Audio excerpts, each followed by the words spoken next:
freaking love comics, but I fucking love comics. I'm Marjorie Liu, and I freaking love comics. Hello, I'm Chris Claremont, and I freaking love freaking comics. You got a problem with that? I'm Todd Bernardi, creator of Kakui Project and Disco Thunder Groove Bone, and I freaking love comics. Comics, movies, TV, video games, anime, your powers combined. I freaking love comics. Live with Robo and Rhi.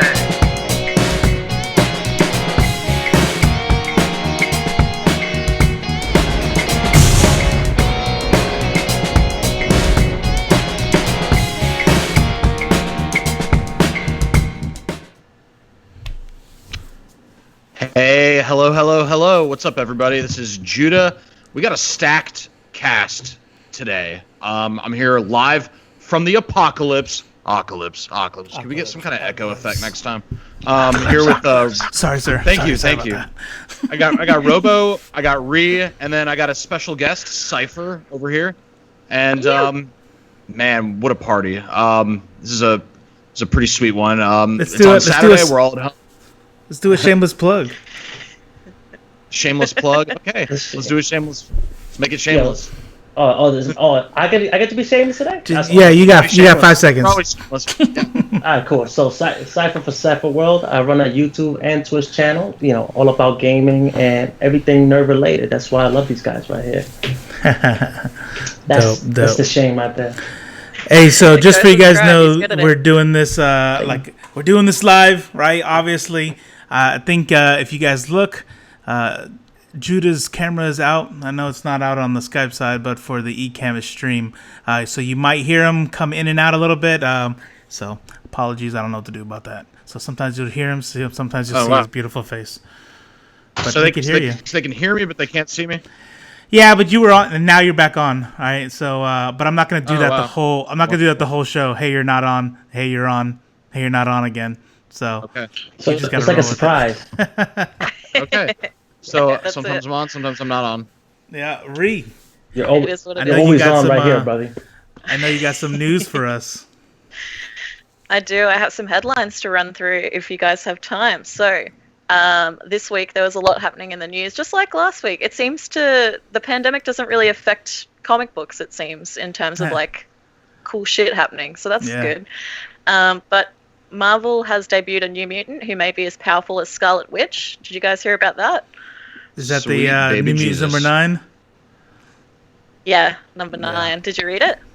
I have not read New Mutants number 9. Yeah, I haven't either, but it's a Jonathan Hickman, so obviously we're all going to love it.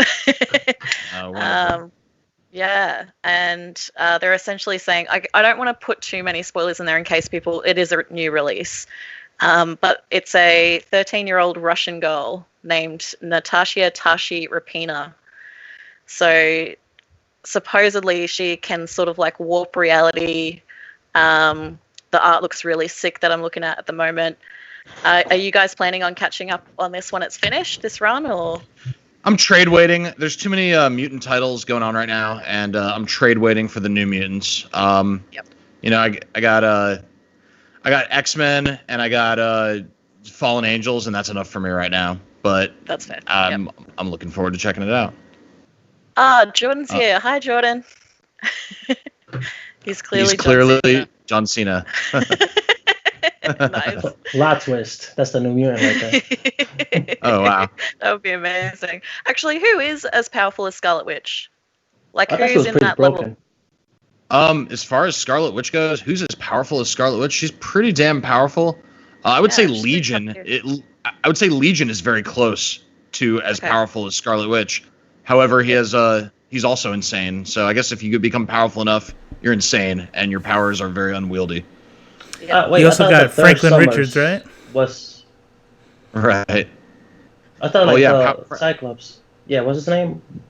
Yeah, Cyclops, not Cyclops. Like, I know he had a brother who was like a space pirate. I forgot the name. Oh, his father, Corsair, not particularly powerful, but shit, you're talking about Vulcan. Yeah, Vulcan, he had a that's brother, what it was. Another brother, Vulcan, who is extraordinarily powerful and was evil up until House of X, Powers of 10, where they haven't explained that he's like a good guy now, but still, Yeah, extraordinarily powerful. I don't think he's in the same league as Legion or Franklin Richards or the Scarlet Witch, all who have been hobbled in some manner or form so that they're not overly OP. Right. Jordan Wheeler says Jean Grey. I think Jean Grey's powers are highly exaggerated. I think the Phoenix is extraordinarily powerful as a cosmic being, but Jean Grey is just one of multiple hosts. You know, Quentin Quires hosted the Phoenix, so I wouldn't necessarily call her one of the more powerful. But if you look at Hickman's new list of who is Omega and who's not, Jean Grey's on it or not? She is, but one thing he also mentions is that Omega is not necessarily a measure of formidability or power. It just means that your the ability that you do have, there's no quantifiable limit to it. Yeah. Right. Now, here's my thing. Polly's here as well. Oh, sorry. Go ahead. No, go ahead. What's up, Polly? She's Polly. our trademark Russian, so she must be excited about this Russian character. Go ahead. So to me, wouldn't making like a extremely powerful character like that, right? Wouldn't essentially broken? Wouldn't that like take away from any type of I don't know, suspense in the respective arcs? Because I mean, it works for DC. Like half their characters are ultra powerful, can't lose types. So. Well, that's the trick. Is if you notice, if you look at some of the more OP characters, they have these flaws that make them pretty much worthless in some regards. I mean, if you look at Sentry. Sentry, okay, he's like unspeakably powerful, but he's also, you know, one of the most dangerous enemies, and he's also kind of insane. So it's like, what's he gonna do? Lead the Avengers? Right. You know, he's They make them so heavily internally conflicted and flawed. Like, look at the Hulk. The Hulk is the strongest there is, but he's also completely unpredictable maniac, and you never know when he's going to be like Professor Hulk or, you know, World Breaker Hulk. So true. Now, to that note though, because like to me, okay, so when you're talking about these internal flaws, right? Like, and Robo, you mentioned DC, right? The obvious choice would be Superman, but I always like to go to the Flash. Every time they refer to the rogues, to me it's like one of those things like, oh, is this? To me, it's like they over dramatize the situation. Like with the Flash and his rogue gallery, like Captain Boomer's, like how have these guys ever been formidable opponents? And always I'm trying to play like heartstrings and whatnot, or the morality of why I shouldn't do this. You know what I mean? But to me, like Batman versus the Joker, I'm like any sane human. We're like, ridiculous. You know what? We need to off this. Ridiculous. You know what I mean? Yeah. So hey, I think Flash, it's a comic thank you for comic mentioning book Superman, magic, by the baby. way. It's his True. birthday today. It's his Oh, 82nd yeah. birthday today. Happy birthday, Oh, snap. Superman. That's right. Superman's birthday. Yeah. You said something about Flash. It reminds me of a quote that somebody said, like, "Hey, what's the top speed of Flash?" And the top speed of DC's Flash is, well, however fast the plot needs him to go. That's it. That's his max. Yeah. Polly says Hickman's list excluded some X Omegas. He did that on purpose. I remember leading up to this Dawn of X, he made this tweet that was like, when he was doing his research on building the whole X-Men universe deal, he goes, Omega is the most useless, convoluted term ever. And I think he had to sit down, and I doubt he did it by himself, sat down and was like, all right, let's make a solid list of who is and isn't Omega, and we're going to make it mean something. And so, Right. yeah. And it's okay that they used to consider some Omegas and they're not anymore, because it's like, you know, Brontosaurus used to be a dinosaur, now it's an Apatosaurus. You know, shit changes, so you can't. Pluto used to be a planet. Now it's not. Wait, I thought it's back to being a planet now. I think they made it a planet again. Yeah. No. There's a. I'm pretty sure I celebrated the fact. No, there's a dude. I heard that. Look it, do it. Cross check. There's a dude who's actually pretty renowned. There's a dude who's pretty renowned, and he's a respected guy. He's actually on some like council somewhere, and basically he came out in public, said that I think Pluto should be classified as a thing, but the council itself hasn't made that official. Like NASA's not calling it a planet. This is important stuff here. Down.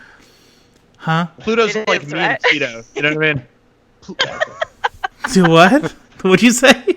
Pluto's like me and the keto diet. Like, you know, it just depends. You know, like are you keto? Like, yeah. Sometimes. So wait, hold on. Yeah. Let's circle back. So Pluto's basically the Flash's speed. It depends. It depends. Yeah, it depends. All right, let's go. Keep going, Rhi. We jumped off the tracks hard.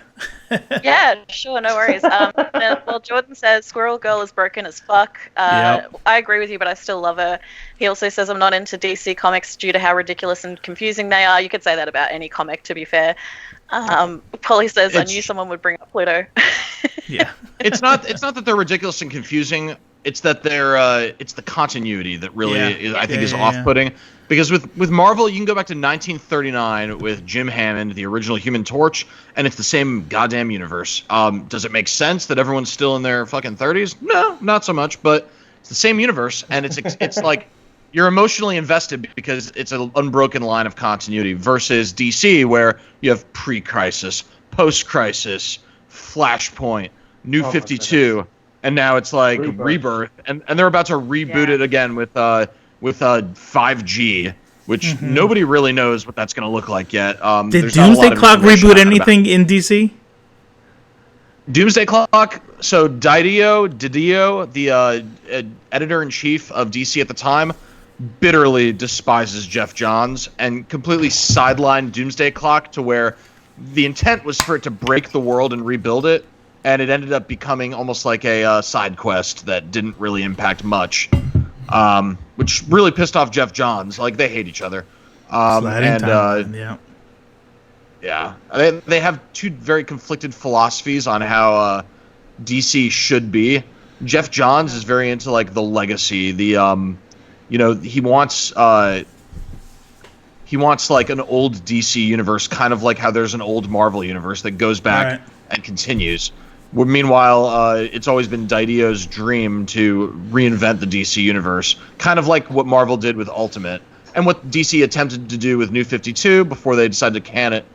He's always wanted his brand new baby DC universe, and who knows, maybe that's going to happen with 5G, but he's not the editor-in-chief anymore because he was such an asshole pending his fallout with Jeff Johns that we'll get to that. So. We'll get to that. That'll be its own little segment that you got to be ready for.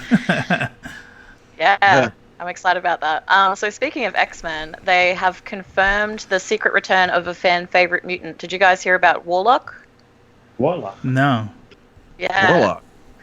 So Warlock was supposedly dead, but in this giant-size X-Men Nightcrawler #1, they just revealed that he's back. So that's good. I love Warlock. You love Warlock? He's sweet. incredibly likable. They sort of hinted to it in the last issue. They had like a sort of what was it? X-Men issue #7. Is it Cyclops happens upon Cypher and he sees what appears to be Warlock sitting next to him with his little childlike grin, but then he disappears and Cyclops brushes it off because he thinks he's imagining it, but he's back in this Nightcrawler #1, so it wasn't imaginary. Nice. Which is pretty exciting. Yeah. So that's a series that continues on. Marvel's Moon Knight show has a start date. So, yeah. Which is November 16th of this year. Oh man! I mean, unless we're all dead, but yeah, that's great. Oh. Which is entirely possible. First of all, but then we're really gonna have live from the apocalypse. That's it. I mean, I really can't wait for the Moon Knight. Like, have you guys actually read through the Moon Knights? Like, I love that character. I've only read maybe one. Yeah, I love the character. I read the Lemire run, and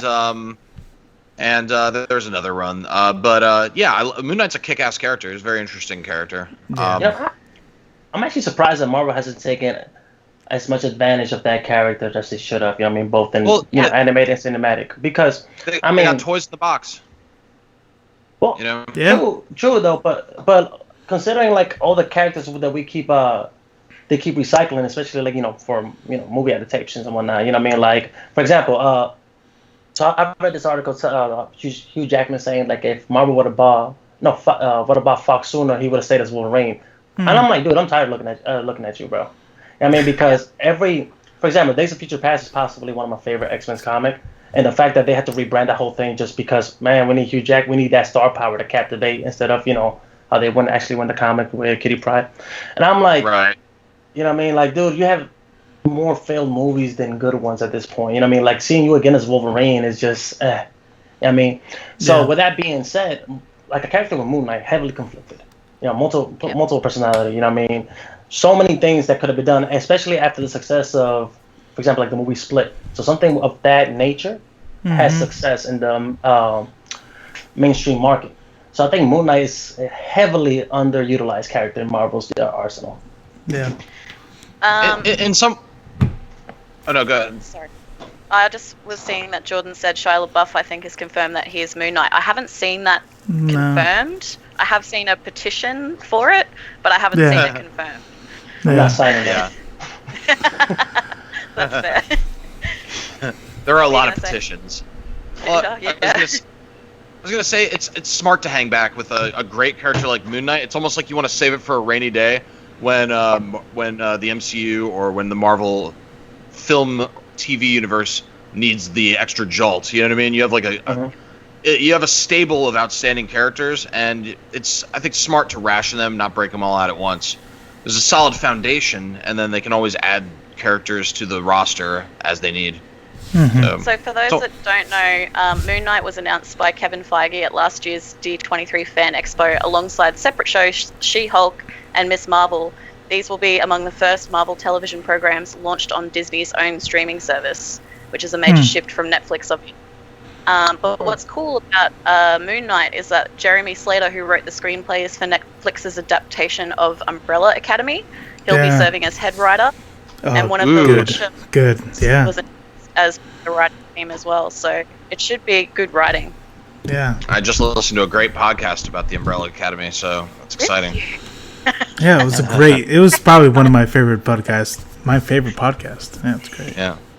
Oh yeah. I freaking loved that. Yeah. Okay, you guys. You guys just one up in each other. Which one loved it the most?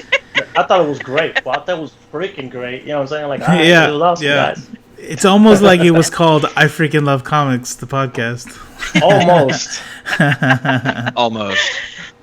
Hey, so what do you guys think about HBO Max announcing a live-action Justice League Dark series from J.J. Abrams? Oh, J.J. Abrams. I'm very interested. Very interested in that. I think it's gonna be awesome. It'll probably. My guess is it's gonna be the best DC thing we've seen in a very long time. It just goes back to my main complaint of the whole DC thing is it's like, and it kind of ties in what you said about DC continuity in general.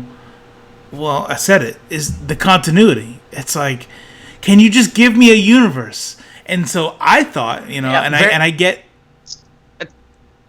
It's like the most authentic thing to the comics about the DC film universe is that it has no continuity. Yeah. We want to make this exactly like DC Comics. Cool. Let's have different universes. They won't link up, and there will be no continuity. And like, oh, okay, cool. So I liked. I know that it's a little bit different for everyone, but I liked Titans on the DC app. Yep. I liked it. I thought it was fun. Yeah. I thought that they sometimes people do things to like, hey, I want to make this rated R. So they like do things like say fuck in like weird places, like where like a 13-year-old who's like a 13-year-old with his friends where no adults around would say fuck. Like, yeah, this is fucking or like weird. When your gym teacher gets mad and says fuck. Yeah, it's like fucking and a fuck and a fuck and a fuck, right? So and so it's like, okay, all right, got it. You're rated R. And so yeah. So anyways, the point is that I like that universe. And then I saw the headline that Rhi was talking about. I'm like, of course it won't tie into Titans or Doom Patrol or any of the other ones. I'm like, whatever. Yep. But I'm pretty excited. I like love Constantine as a character, so if I get to see more of him, I'm pretty stoked. Okay. Mm-hmm. Okay. Does anybody know off the top of their heads, not trying to play Stump the Dummy, but the Justice League Dark, is that what it's called? Who's a part of that? Yeah. I'll find it if you like. Hang on. So you got Deadman, Deadman Boston, Constantine, the demon that rhymes. I keep forgetting his name. Dardigan? I always forget his name, but he's basically this dude that that turns into a demon that he rhymes. You got him. You got Satana. It's an interesting team. It's, and then Batman when they need the star power to sell comics. But as of lately, he's been making a lot of recurring cameos, at least for either as a love interest for Satana or just simply to say, "Oh, look, guys, it's Batman." Huh. I'd compare the roster for Justice League Dark to like Savage Avengers. I don't know who will Yes, pick up that yeah, title. It's okay, actually yeah. cool. Like it's like all the deadly badasses, all the badasses of the superhero world on a team, on an Avengers team. So yeah, So it's we're like we're just like that team, except we kill people. You'll have Except when Batman's around, guys. Constantine, Adam Xanadu, Deadman, Shade, the Changing Man, and then of course Zatanna, who, God, I hope that they get Felicity Jones to play her. I think that would be really on point. I don't know if that's going to happen, but that's always who I envision is Zatanna. Is Zatanna the magician lady girl? Yes. All right. Yeah. I think that's a light for that. She's very sexy. She's a very sexy character. So it'll definitely be enjoyable to see her on film. Yeah.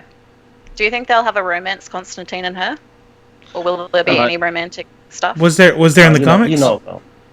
Yeah. Yeah. There was romance between them in the comics. She's kind of the one that brought Constantine from Vertigo into kind of the main DC continuity by interacting with him, which was kind of interesting at the time. Now it's like everyone's used to it. But it's I don't see why they shouldn't have romance between her and John Constantine. Everyone would love to see that. People still like romance. Yeah.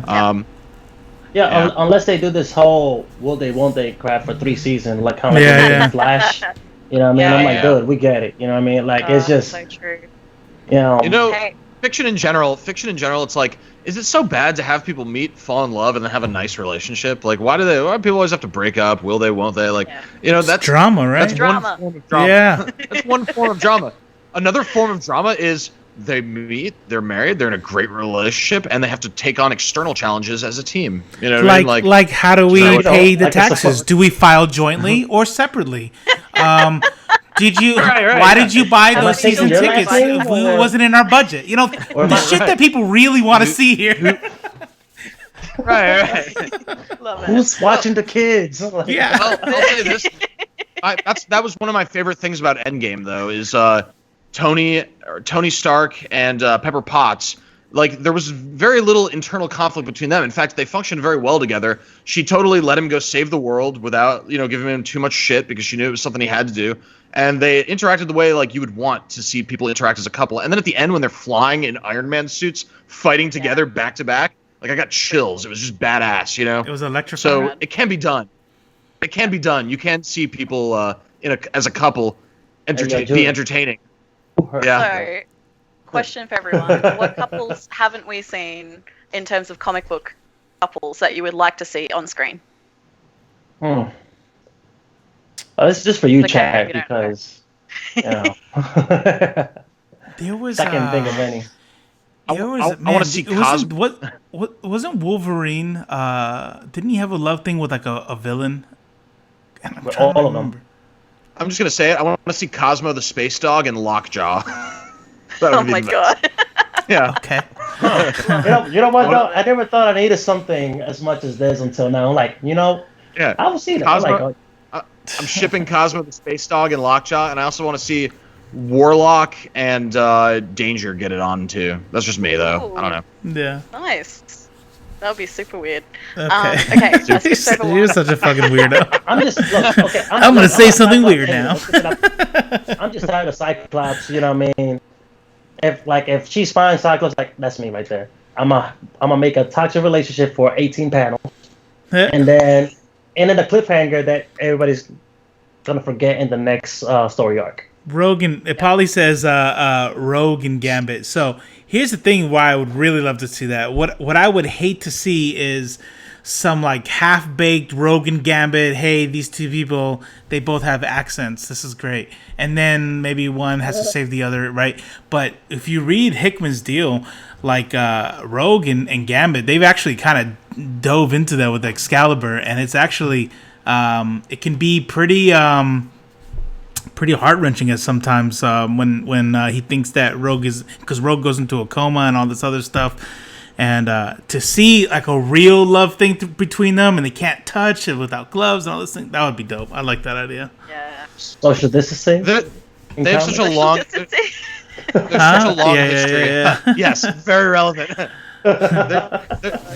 There's a very like long Carly in played Mass out Effect. history of them, like in the comics. It's like, my whole life, ever since I was 6, I've been watching Rogue and Gambit go through drama together in the comics. There was the young clone of Magneto that Rogue was in love with, and then it's just always been like this like drama between them of like, can they be together or not? Can they be together or not? And in my real life experiences, if you go through over like a month of that, it's just boring and annoying, and you're ready to move on. So I definitely don't want to see anything that resembles that in any movie or film adaptation. It's got to be. It's got to be like maybe a few moments of will they, won't they, and then they either never get together or they stay together, because they really beat that dead horse. So They beat that horse. Also says, yeah. No, Scott she said Emma. like. Go ahead. Sorry. Oh, they have to have a long story before they get together. Yeah. Define long geez. story. Yeah. I mean, you have to have challenges that you overcome, right? Otherwise, it Yeah. doesn't feel worth it. Yeah, but I agree with Judah, man. Like ever since like the animated like the '90s animated show with the best theme song, right there.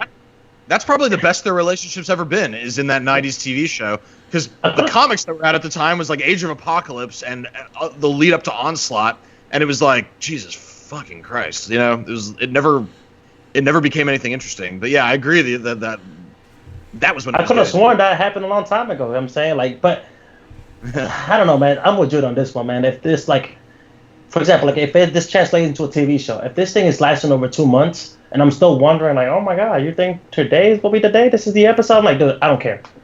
Move on. You know what I'm saying? She curved you. She'll want you. Like me, that's how I would have taken it. But that's me. I'm not Gambit. I'm not as cool. I don't have a Cajun accent. You're not incel. Sorry, I shouldn't make that joke. I'll be getting. No, I like it. I like it. Approved. Love he told it. me $10 and you need to make this joke in the video. I'm like, dude, I'll be for 5. I love it. Then she refused to let him die. Sorry, at some point Rogue got a sword run through her heart for Gambit, then she refused to let him die so you could have that from Extreme X-Men. Mm-hmm. Yeah, okay. That would be cool. I did skip a headline as well. Sorry, Robo. He's like lining up the images for us. But did you guys hear that the Joker star Joaquin Phoenix was Darren Aronofsky's pick for Batman? So Aronofsky's the guy that's done like Pi, Requiem for a Dream, Black Swan. You put Noah lol. Yeah. his most recent one was Mother. Did anyone see Mother? I saw it. I liked it. That was the same director. Oh no, never mind. I'm thinking of Mama. Forget it. No, I did not see Mother. Wait, I did. It was weird. I usually don't like weird abstract movies to where it's like. Here's the deal: is we were talking about this with art, and I hate to. Just real quick, I hate art where it's like the artist writes something or draws something and it is what it is, right? And then when they ask, what did this mean to you? What did this, you know what? It just means it's different for everyone. I'm like, no, bitch, you meant something and I want you to tell me what it is. Don't tell me to make up something. And so that's how I kind of felt about Mama. I liked it, but it was kind of like, all right. Mama. Really, yeah. Mother. Right? Yep. Is that what we're talking about? I got you. Mother. Mother. With Yep. Jennifer Lawrence, spoiler warning, where they eat a baby. They eat a baby. Yep. Yeah, that movie. And it wasn't a tango. Yeah. Hey, real quick, can I say this? So, one of the homies said this is the best podcast I ever subbed to the channel, so I will be supporting y'all through your journey of getting bigger. Shout out to Squad. Thank Don't take you. it. That's Thank dope. you so much. That's dope. Wow. That's dope. You. That's Sorry, rad. I just wanted to hype you guys up. Continue. No, that's great. Oh wow. Well, what do you guys think about Joaquin Phoenix as Batman? Would you watch that movie? Would you watch a Darren Aronofsky Batman? Of course, I would watch it. Right. So not because of Darren Aronofsky, but because of it's a comic movie and it has Joaquin Phoenix. But now that Joaquin Phoenix has, in my opinion, did an amazing job with as the Joker. I can't see him as anything else. So now hearing all that is like, Hey, Darren, I love hit us up on DMs. That's like one of. Oh snap! Hey yo, Impulse, what's going on, fam? Yeah, we can need some beats, What's up, bro. Impulse? Yo, he makes good beats, bro. He hooks Cypher up. Giggity. Dope. So anyone that hasn't seen Mother, I'm replying in the comments, but supposedly there's lots of different meanings that people have come up with for that movie, but basically the whole premise is like Jennifer Lawrence starts off in this house. She's got a writer husband that's got writer's block, and she keeps like fixing the house, and he keeps bringing in people to destroy it. And so lots of people have said she's supposed to be Mother Nature and her husband's supposed to be God, and they're supposed to have this like eternal goings on in this house that's been represented by this like real life relationship in a real house. But that would be why she never leaves, why she has her baby torn to pieces. I don't know what you guys think, if you agree with that interpretation, but we just had someone in the comments say, why were they eating the baby? So I just felt like that needs to be addressed. Well, so the way I interpret that after months of therapy was because they were, it was like an extreme fandom, you know what I mean? Toxic fandom. That was the whole premise, that part of the story. Well, arguably, you know what I mean? So a lot of them, because they first started taking the house apart. Like, I need something of this person because I love them so much, right? Then they start becoming toxic towards them. Then eating the baby, aside from the religious implications, was also like they when people love a celebrity, for lack of a better term, so much to where it becomes to an obsessive nature. Because we've seen that all throughout history. You know what I'm saying? I mean, just I get that on the street all the time. I'm like, bro, like, can I just be with my family? I hate it. I can't even wear this hoodie in public, man. Thank they want to take it off. Yes. So, but to me, here's my problem with those symbolic movies, right? Kind of what Robo was saying. When you wrote this, you had a specific image, ideology, whatever you're trying to portray in whatever art form you're executing this on. Well, if you tell me, like, well, but what do you feel about it? Like, dude, that's why I watch this shit. Tell me how to feel. I don't care. Like, I don't want to go home scratching my head like, well, I think it's because, it symbolizes, happiness, depression, obsessiveness. Mm-hmm. You know what I mean? Like, it's too much for my level of entertainment. That makes sense. Yep. I'm with you. It's pretty intense. I don't know if I would like Joaquin Phoenix's Batman, although I love the idea of like an unhinged Batman, like in Titans, where, spoiler, at the end of season 1, he like kind of loses his shit. I really enjoyed that, but I just don't know if I can see, like Polly here says, I'll always see Phoenix as that guy from Signs in a tinfoil hat, and there is something to that. Yeah. I mean, that scar is kind of hard to hide. Like, I'm Bruce Wayne, but Batman has the same lip scar as, you know what I mean? Yeah. So there's also the aesthetic. I mean, movie magic can take that away. I want to see Christian Bale again. That's all. That's like what I'm. That was my Batman. Like, it's always gonna be my favorite Batman. Yeah. We said that last week too, and I'm pretty sure. Yeah. Sorry. Me and Judah both are. We just want Christopher Nolan's universe to just keep going forever, and then that'll be great. Yeah, that's fair. I just don't see it. They'd have to nothing. That was so much better. That was a cut above all comic book movies, as far as execution and writing and acting and everything goes. So it just seems like clown shoes the way it looks now compared to how serious and like intelligent it can be. So yeah, it's just hard to go back. True that.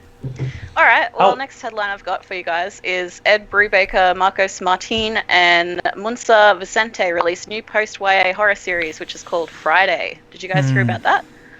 I'm all over it. I haven't read it yet, but I actually ordered the first issue. So nice. Yeah, I look forward to I saw it on Instagram. That one. Yeah, I think Ed put a little photo up and he said, oh no, sorry, who was it? It was who's the saga writer? Brian K. Vaughan. Yeah, he tweeted a thing saying, I'm reading this while I'm having breaks between writing saga, and I was like, stop, not writing saga. Yes. Stop doing anything that's not writing saga. That's it. That's exactly it. But yeah, it's supposedly really, really good. I've heard nothing but good things about it. It is free, I think, online as well, so anyone can read it whenever they want. It's all up there. But I don't know much about the story, I'll be honest. Yeah. Oh, no shit. Friday. Oh, nice. Okay. Yeah. I have to check that out. Yeah. So I think it's on Comixology, but you can probably get it from wherever if they've got it up for free. Dope. So, yeah. What else have I got for you? Oh yeah, Diamond reveals. This is the big one I hear. This is the home run headline. Oh yeah. Yeah, what do you guys- I'm glad that people are trying to find a way to get comics out there. I hope it works out for the best. From all the LCS owners that I've talked to, well, actually, I'm kind of glad this came up right now because Sam is about to jump in here. Sam Stone is a personal friend from high school and currently works at CBR as a writer on staff. Woo. And he's actually got a lot of really good perspectives, so he's probably got a lot to say about this. So let's I'm gonna go ahead and bring him into the chat real quick. Love it. Let me make sure the hoodie is visible, you know. Okay. So we should be seeing him any second now. Exciting. But I think from what I've heard from LCS owners is that Diamond is like unchallenged. They basically have a monopoly on the market, and it really raises the price. It's why you have like $8 issues of comics, and they really have the market cornered. So it'll be nice. Hey Sam, good to see you. Hey Sam. Hey, what's going on? Hey, how's it going? Hey, I'm glad you're here.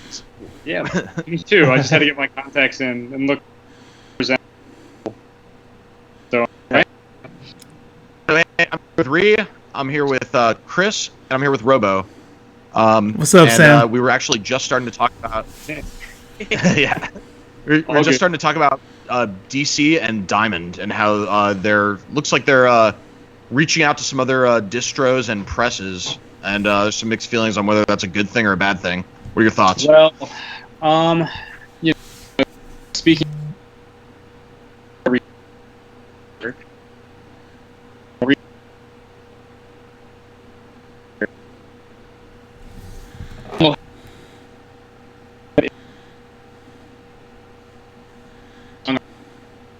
That is that they're outplayed American mainstream. So I think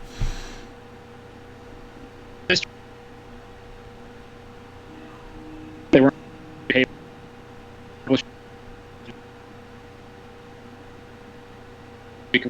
Anyway.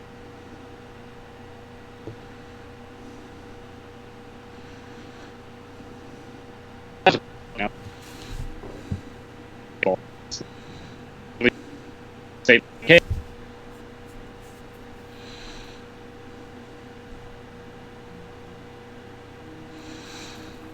Yeah.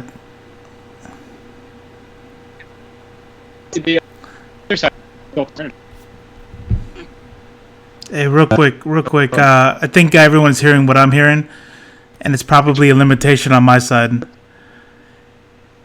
Hey, real quick, sorry. Hey, we're having some technical difficulties. Hey, Flo, we're gonna. Hey, stay. I'm gonna hit you up. To come back in once Sam is done here. I think we're having some difficulties here. Everybody else can't hear him. So if you jump off Skype. Hold on a second. There you go. That actually, I think, might have helped.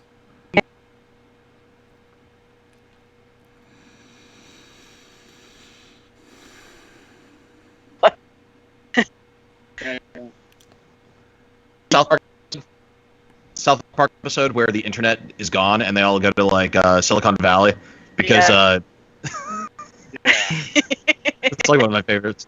And at the end, he's like, "Oh, a spooky ghost came out, and I'm covered in ectoplasm." Yeah. So, are we able to get you, Sam? Sorry to do a quick recap of what you just said. It was really good. I just didn't want anyone to miss it. Yeah, I think we're a little bit better. Sorry. Okay.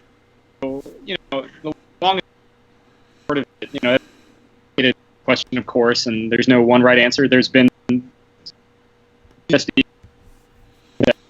Diamond is the gateway to North American major comic book distribution. You could argue it has been suggested in some circles, in multiple circles, that they run a bit of a monopoly on comic book distribution.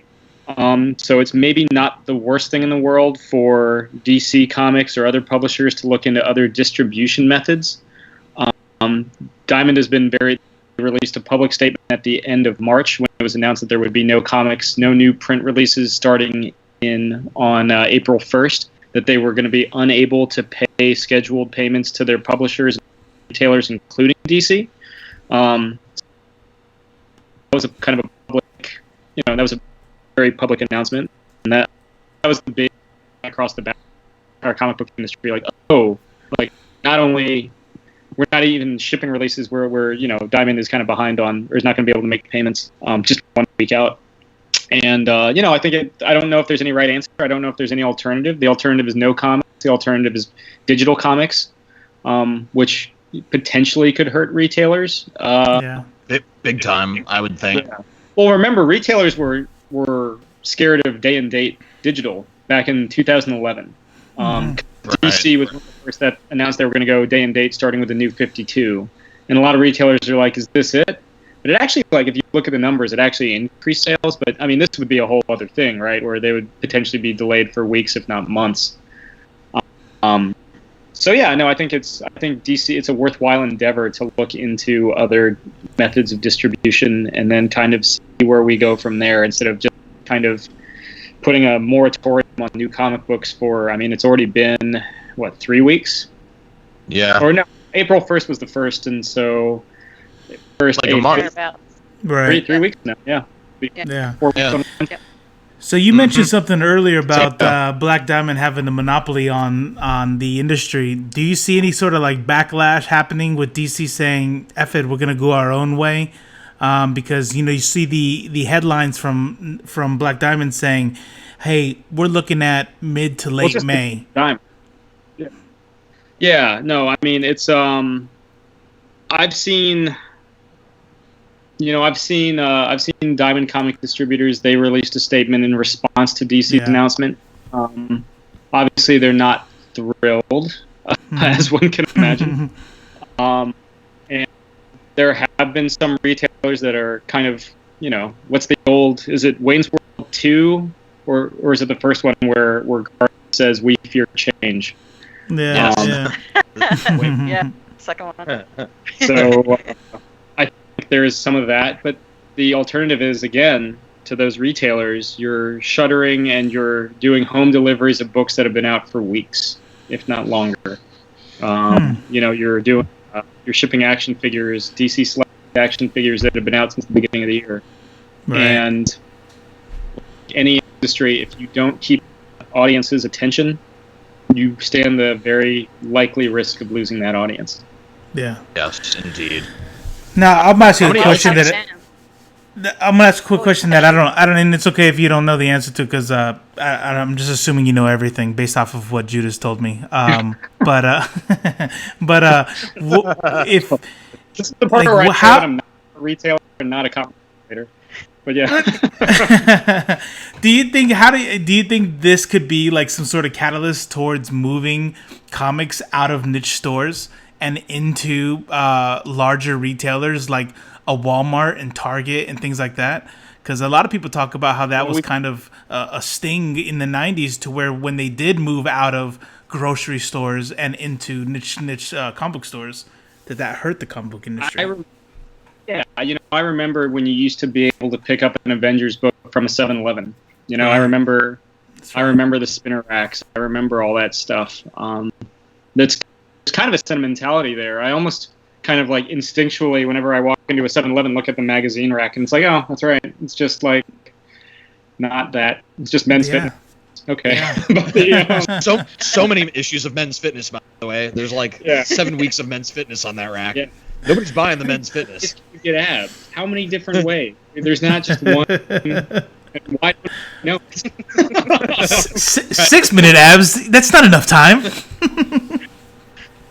Yeah. No, remember DC tried. DC did the 100-page giant issues in Walmart. And they put them in the hobby section for the Pokemon cards. It didn't sell. I don't think kids want to read anything physical anymore. I could be wrong. I don't know a lot of kids, but the ones that I do know spend a lot of time playing video games, and that's pretty much it. I don't think action figures sell either. You see Image do a lot more books straight to trade. DC has been exploring. They've been doing a lot more young adult books. They did that Swamp Thing one, like the Swamp Thing Diary that came out. Swamp Kid, that's what it was. And like a bunch of the Teen Titans, they did the Super Sons. Yeah, they've done a lot. I think publishers, the major publishers, hopefully the direct market always exists in some capacity, but I think they're like, oh, this shouldn't, kind of like with Diamond, the only place to get comic books shouldn't be the direct market. Yes. That's seeing the rise of comicsology. That's why you're seeing, I just did some, just name dropping, I just did some press with Panel Syndicate, which is the Marcos Martin, Brian K. Vaughan digital comic platform, because they just released a new book with Ed Brubaker and Marcos this past week, which has been great. We were just talking about that. Yeah, we just talked about that Friday, right? It's a great book.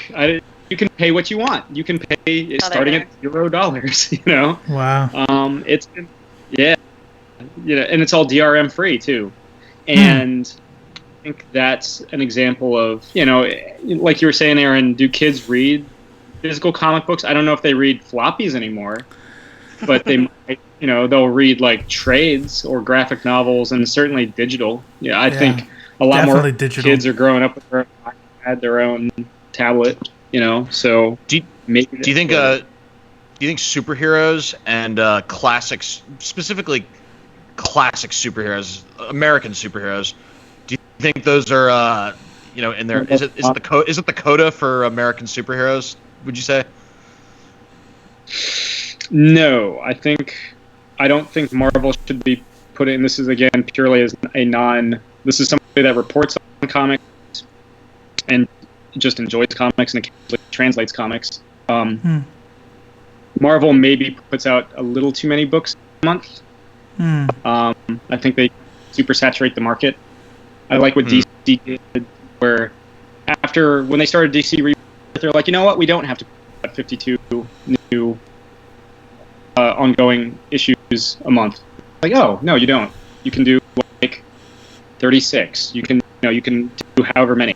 What I do like that Marvel's doing, I like that they're partnering with publishers like IDW, like Star Wars Adventures getting published through IDW. You're seeing Marvel Action getting published through IDW. I think they're exploring different ways to diversify their own operations in that sense. I like that. That makes sense. And I love Marvel. They're great. There's a reason they're number one when it comes to Diamond distributors. But I think you're seeing a lot more books like Raina Taugmeyer. I'm sorry about her last name. Raina's book Run, is one of the top-selling graphic novels on Amazon. And that's not a superhero book, not a big two book at all. It's not an image book. You're seeing more manga sales, and manga's always been a huge, manga or manhwa, and you're seeing a lot of. They got the format down. When it comes to manga, I feel like manga. I spent my whole life saying manga. Manga is the Japanese comic form, and then manhwa is the South Korean. Okay, I see. So yeah, those books are selling and doing very well. And just from my vantage point, it really seems like it's their format that is. They're released weekly. They release weekly strips. They release them in anthology-style collections. So if you can get that, and they're all printed in newspaper format. I love having a comic book with high-quality pages. Those comic books also cost at least $5 a month. Or $5 an issue. That's right. That's great. Yeah, I love having a cardstock cover, but you are paying a premium price for that paper quality. Right. And I think with manga, you're seeing that printed black and white, usually on newsprint quality. That's fine. You can buy that for $8. You can buy a tankobon, a volume for $8. Sign me up. And it has a square spine. It still looks good on your shelf. Yeah. Sometimes a trade paperback can look a little anemic, right? Like give it. I think a lot of the problem is the reason why I think it's kind of apples and oranges when we look at manga or manhwa is the culture differences, and I'll tell you. And right now, I mean, all I could talk about is my 16-year-old son. But I look at him, I look at his friends, I look at how social media is developing away from, I mean, I can think back to the way MySpace looked when I was 20, 21 years old, to where, you know, this evolution goes all the way to TikTok, where it's like 30-second videos, next, be funny right now. And my son was reading Jason Aaron comics, and he really liked it. The Jason Aaron store, he really liked it. But then I'm like, so then I'm excited, and I was like, okay, do you want me to get you these books? And he's like, no, are they going to be on the app again? And I'm like, well, you got to wait 6 months for it to be on the app for the Marvel Unlimited. And this new generation just does not want to go pick up books and actually have to carry them around. They, you know, even video games. I mean, you see this. Yeah, video games. I don't remember the last time I bought a physical video game. Exactly. Oh no, I do. It was no. It was like Smash Brothers. I'm looking at my stuff behind me. No, it was probably something for the Switch when that came out like a year and a half ago. When's the last time you bought a CD? I bought vinyl records, but that's a niche too, right? You know? Right. No, exactly right. Yeah. Obviously, I buy hardware. I got hardware to self-destruct just because I had to, but that was more. That wasn't even a need. That was just a desire. It's part of my ritual. There would be a gap in your physical discography if you didn't at least get a physical copy of hardware. Yeah. Yes, absolutely. And that's 100%. A great record, you know. But you know, the same thing with like, when's the last time you bought a physical movie? For me, it was The Force Awakens. You know, everything else I've gotten DVD ever since. So, I think we're trying to move away from the clutter and just clutter up the cloud. That's kind of how we're going. Nice said. Yeah, that's exactly right. Hey Sam, what song do you most associate with Aquaman? Oh, Rhyme of the Ancient Mariner by Iron Maiden. Woo, that was fast. Oh, shit. All right. Hey, what song do you most associate with Hawkeye? Oh, he probably listens to like Bob Seger, right? He probably listens to like which Bob Seger song is it? Right, when Gambling Man. Yeah. Oh, okay. Yeah. All right. Robo, what song do you most associate with Spider-Man? Probably the Spider-Man theme music from this. Theme. Yeah. It's a fun little tune. Spider-Man. You probably heard of it. Yeah. See, I just think Sunflower by Post Malone now. That's ruined me. Yes.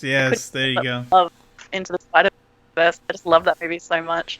Oh, it's the Africa by Pitbull. So good. I wanted to ask Sam's opinion on this 5G stuff. Do you reckon it's time to start talking about that? Oh, yeah. Well, you'll notice they did the DC Generation 2 or whatever they didn't solicit the issues of DC Generation for July. Like the first it's released after Dan Didio was released from DC.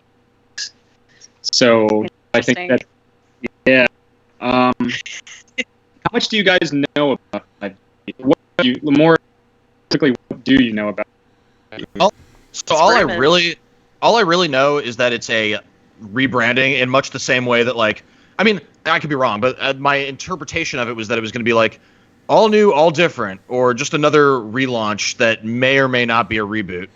So what I had read was that they're gonna kill off characters, and there's a plan to bring them back, but for like a solid year, the 5G was gonna be the main characters are gone, and they're gonna be all new characters for like a year, and you know, not permanently, but that's what I heard. It was supposed to be like the next generation, right? Mm-hmm. Yeah. That's what G stands for. Yeah. Yeah. And we're already seeing some of those characters. We've already seen Damian Wayne. We've already seen John Kent. So the question is, does Dan appeared on the latest episode of like Joe Casino's Drink Draw? And because DC Rebirth wasn't a Dan Didio, Jeff Johnson. That was the idea. The New 52 was a thing, because his idea was we need to constantly reinvent, otherwise we're going to stagnate. Jeff's it was DC's got such a storied, colorful history. We should lean into that legacy. And that's the difference, right? And 5G, which is very kind of big thing, was, from what I understand, another kind of like, well, this is the new generation. You know? Just like, you know, I've been playing. If you've been following me on Instagram, like if you're checking out my stories, just self-plug, I guess.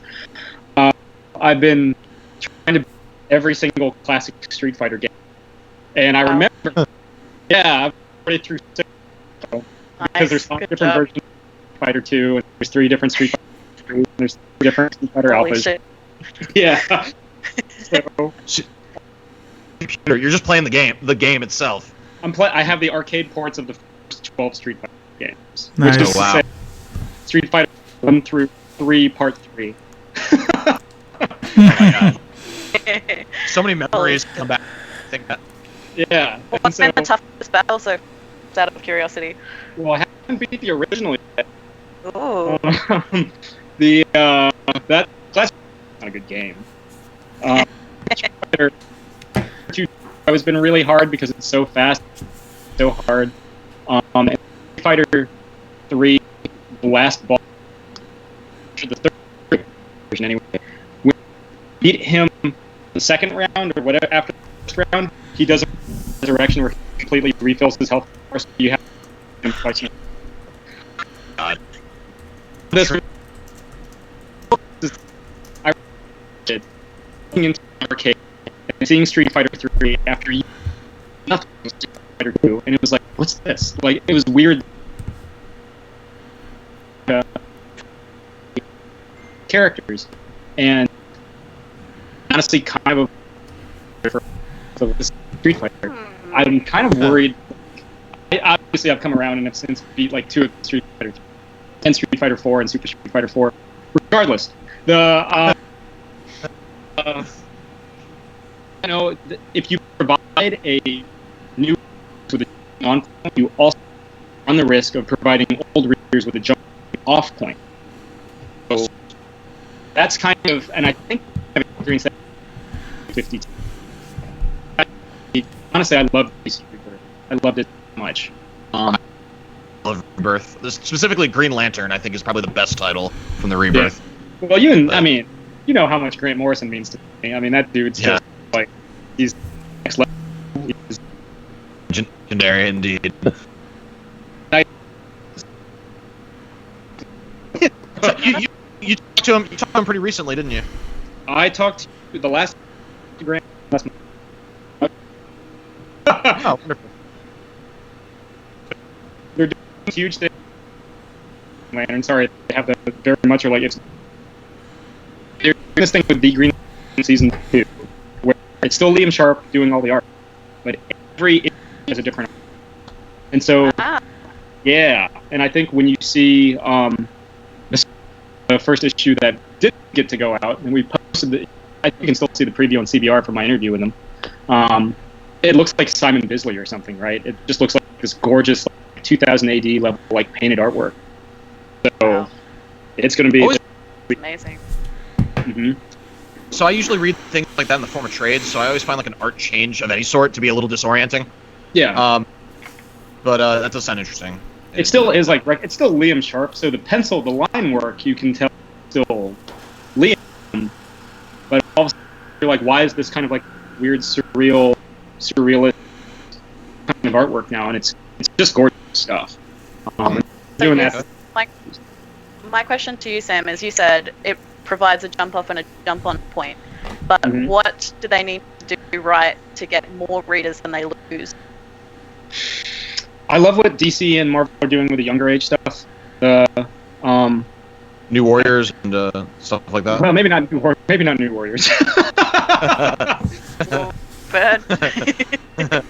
the newest. Maybe maybe that they didn't lead with their best foot forward on the new Warriors. Maybe that didn't happen. Before an issue 1 dropped, it's just like, okay, and maybe Empire is not the event that I think that people are waiting for, but people are maybe waiting for something by. I mean, like X of Swords looks awesome. I love a good X-Men event. Yes. Yeah. Pirate man. Well, I think to that point, New Readers isn't Pirate X-Men. Just give me everybody fights. Everybody sword fights now. Everybody's swashbuckling. Yes. Yeah. Yeah. Like Cable comes in, he's like, I got guns, and it's like, no, man. No, here's a sword. We're doing swords now. He does get a sword in the first issue of Cable, though. So, Sweet. so at least he's part of the party. No, I think which new crossovers have been. Sometimes you get 2 or 3 crossovers a year. I feel like give me that one crossover a year. I agree. We have people ask us over again, do you think DC and Marvel crossover will ever happen? And we keep saying no, but what's your opinion? I mean, obviously the creators are game for it. I don't. Gail Simone had led that rally. Like, let's do it. This is get people, excited comics again. And I remember when DC vs. Marvel came out and Wolverine lost to Lobo, Lobo lost to Wolverine, which is just such bullshit.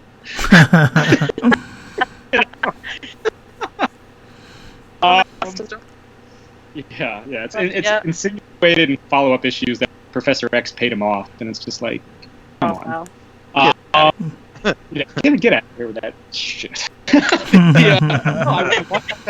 The question is with Warner Brothers, because the difference is Disney owns Marvel now. Warner Brothers has owned DC for a while. Disney has only owned like Marvel since like 2009.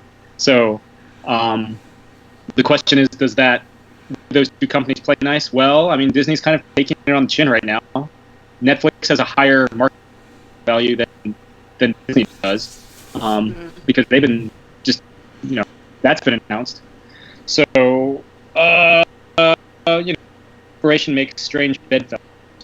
I would love to see the Invaders team up with the Justice Society or the Freedom Fighters. I would love that. Historically, it's always fun and exciting, but it's never good. What's your stance on JLA Avengers? JLA Avengers, Buziak. It's better than DC versus Marvel. I'll give it that. DC the Ron Mars. That's a very 90s comic. That's like the epitome of 90s comic. Maybe so spot. It's up there. I think JLA Avengers is better, but I would not call it good. What's your favorite intercompany crossover? My favorite intercompany crossover? I wouldn't say that there's any. I guess I liked Ron Mars's Green Lantern and Silver Surfer, but that's really just because I'm a Silver Surfer fanboy. So I really can't objectively assess it. And I also really liked Jubilee and Robin having a romance, and I kind of hope that gets revisited somewhere. That'd be cool. I really like the times that the Punisher met up with Batman. He meets up with The second time he brutally fucks up the Joker, which I kind of enjoyed. He'll shoot the Joker, and he's like, okay, even I have to admit that's funny. And then the Punisher holds a fucking Uzi right to his face, and he's like, oh, you're not like Batman. And Batman stops him because that's what he always does. That's right. Because sometimes Batman is fucking stupid. Let's just be honest. Yeah. I mean, you just can't kill enough people and deserve to die, apparently. Yeah. If I had all that money, the last thing I'd be doing is fighting crime as a bat. That's all I'm saying. He's got some mental problems. Anyone that dresses up like a bat really has issues. Yeah, right. Clearly. That's a good question for all three of you. If you had to pick an animal to be your super representation, what would you pick? If you had to pick a what? Say it again. It's so quick with that. In elementary school, actually in second grade, we would write a story and illustrate it with crayons, and the teacher would laminate it, and she told us that was her publishing it. And I created a superhero called Squid Man, and he was sort of looking back, I think he definitely had some of the same qualities as Dr. Octopus, but he was a good guy. So is that where you get Kraken Killer from? Yeah, I've always had kind of an obsession with mollusks, and I don't know why. Yeah. Yeah. Yes. Amazing. Better than Clam Man. Yeah, Clam Man is never going to work out. Yeah. Oh, what you feeling? What you feeling for your animal? Yeah, Robo. Sorry, did you say? Sometimes it's breaking up. What was the question? What is my animal if I was a superhero? Yeah. Yeah. I don't know. Probably something humorous. I probably would go something like Pomeranian. And then like I have like this voice power, and then they're like, "Oh, what's that?" And then I like chomp them to death, but like in like really small bites, and it's way more painful that way, by the way. So, just saying. That's like in chapter 2 when they have that tiny Pomeranian, and then his mouth opens up like a big demon. Yeah, there you go. See? Yeah. It's like, I always kind of thought that was a John Carpenter reference. Let's see, what would I do? Well, I'm a Leo, and I was born in the year of the tiger. So I think come on. Tiger. A liger. Yeah, that means I would be a liger. I would be a striped thing that's completely sterile. I would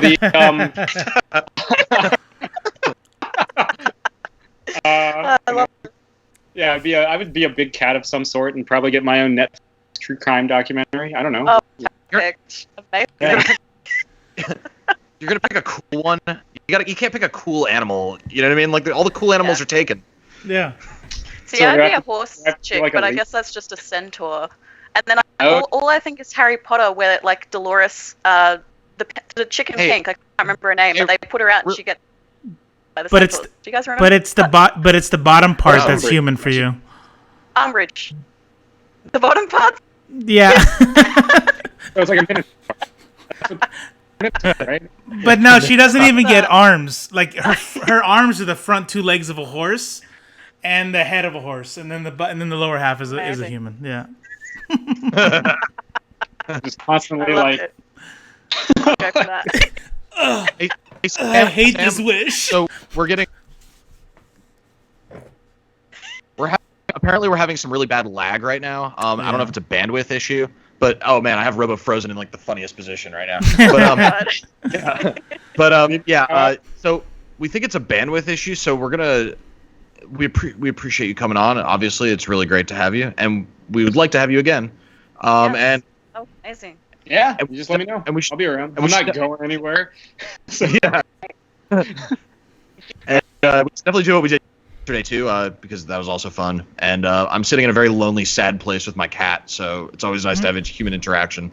Yeah, anyway, I have 6 Street Fighter games left. What am I gonna do after that? Street Fighter. Yeah. All right. Now I'm gonna go check out your Instagram.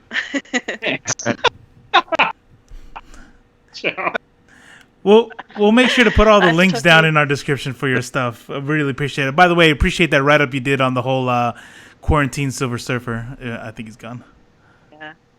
Yeah, he's gone.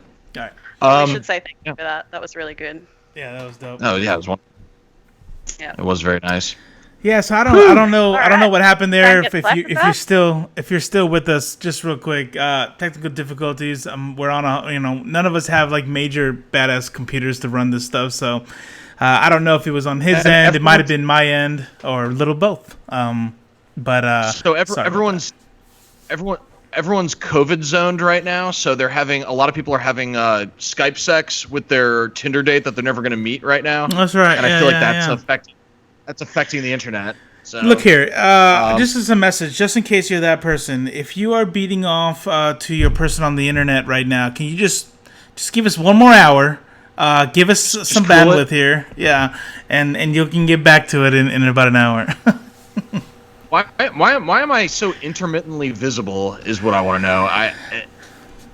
I don't know, and I don't know. I wish I had more. Hey, what's going on back there in the production room? Can you just figure out? I'll have the guys give us some answers here in a second. All right.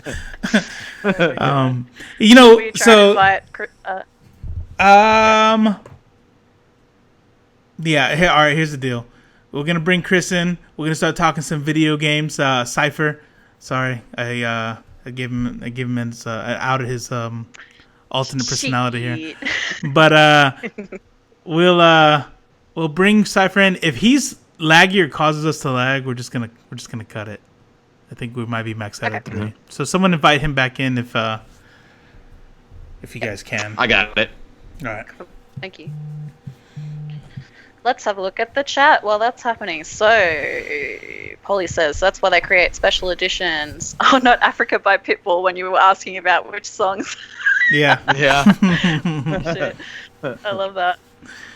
See, all I think is Icky Thump with Aquaman now. Turn again. Hey! Hey, what's going on? Back.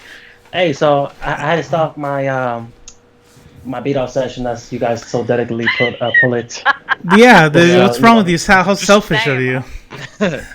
You know what's crazy? Wifey's in the next room. We just like to spice things up. So I just want to make it clear, as appreciative as we are of Sam and in his visit, I'm pretty sure it was you, my guy, because we're doing good right now. So you gotta get better. My fault? No, Sam. Oh, I'm over here trying to. Which I'm sad about because I want Sam to be a guest here, but you guys gotta get better in it or something. I guess I don't know because we're all good now. You guys hear everything good? If you could just throw a little something in the chat if we're being heard. Okay. The beginning part of what he was talking about before we go into video games and stuff. The beginning part of what he was talking about. Do you want to give like a quick rundown, 30 seconds, Rhi, of what he was saying? Because I know he repeated it, but he still was real choppy with me. So I was on the screen going like this and, but I'm like I couldn't hear anything. No, it was unfortunate because he's obviously got a really good insider's perspective. But we were talking about how Diamond has, or Black Diamond has been not the monopoly anymore, and he was just talking about how that's probably a good thing. Comics industry in general, but obviously they're not super happy about it. Right. Which, you know, why would they be? But that's right. I think that's basically, hopefully, what we missed in the beginning. He was giving his perspective on that. And it was really nice talking to you, Sam. Thank you so much for joining us, by the way, if you're watching. Yeah, no, I was definitely really appreciative. Because Sam, for those who don't know, Sam writes for CBR. We'll make sure to get his, if he has a blog or a website, his Instagram, we'll definitely put his stuff in the description for all 12 people who might be watching this. Yeah, the Sam Stone Show on Twitter. Okay, so there he goes. You got the Sam Stone Show. Also, I just want to make sure that that it's still a little bit laggy. So I don't think it was all Sam. I think it's a little bit him and a little bit me, and then it come together, create a perfect storm. All right, so let's get into. I think it was QAnon. It's QAnon. It's definitely QAnon. QAnon. Never mind. Okay. It's a right-wing conspiracy. There's a right-wing conspiracy called it's QAnon. Anonymous. Oh. I was about to say, like, do you mean QAnon? Like, yeah, I'm like QAnon. I'm like, is this a Rhiannon joke? Wrong. I'm like, okay. We're all learning new words today. Okay. Manoir. Yeah. That is interesting. That's pretty cool, hey? I didn't know that. So video games. PS5 dropping. Go ahead, Chris. Tell us a little bit about this PS5. Tell us about delays and whatever else you want to talk about. Well, I mean, first off, let's get this out the way for all Xbox users. Can we all agree that PlayStation won this generation's console war? Oh, 100%. 100%. Everybody knows that. I don't care what anybody says. The numbers don't lie. Hey, they don't. Xbox is great. I'm glad you love it. I am glad.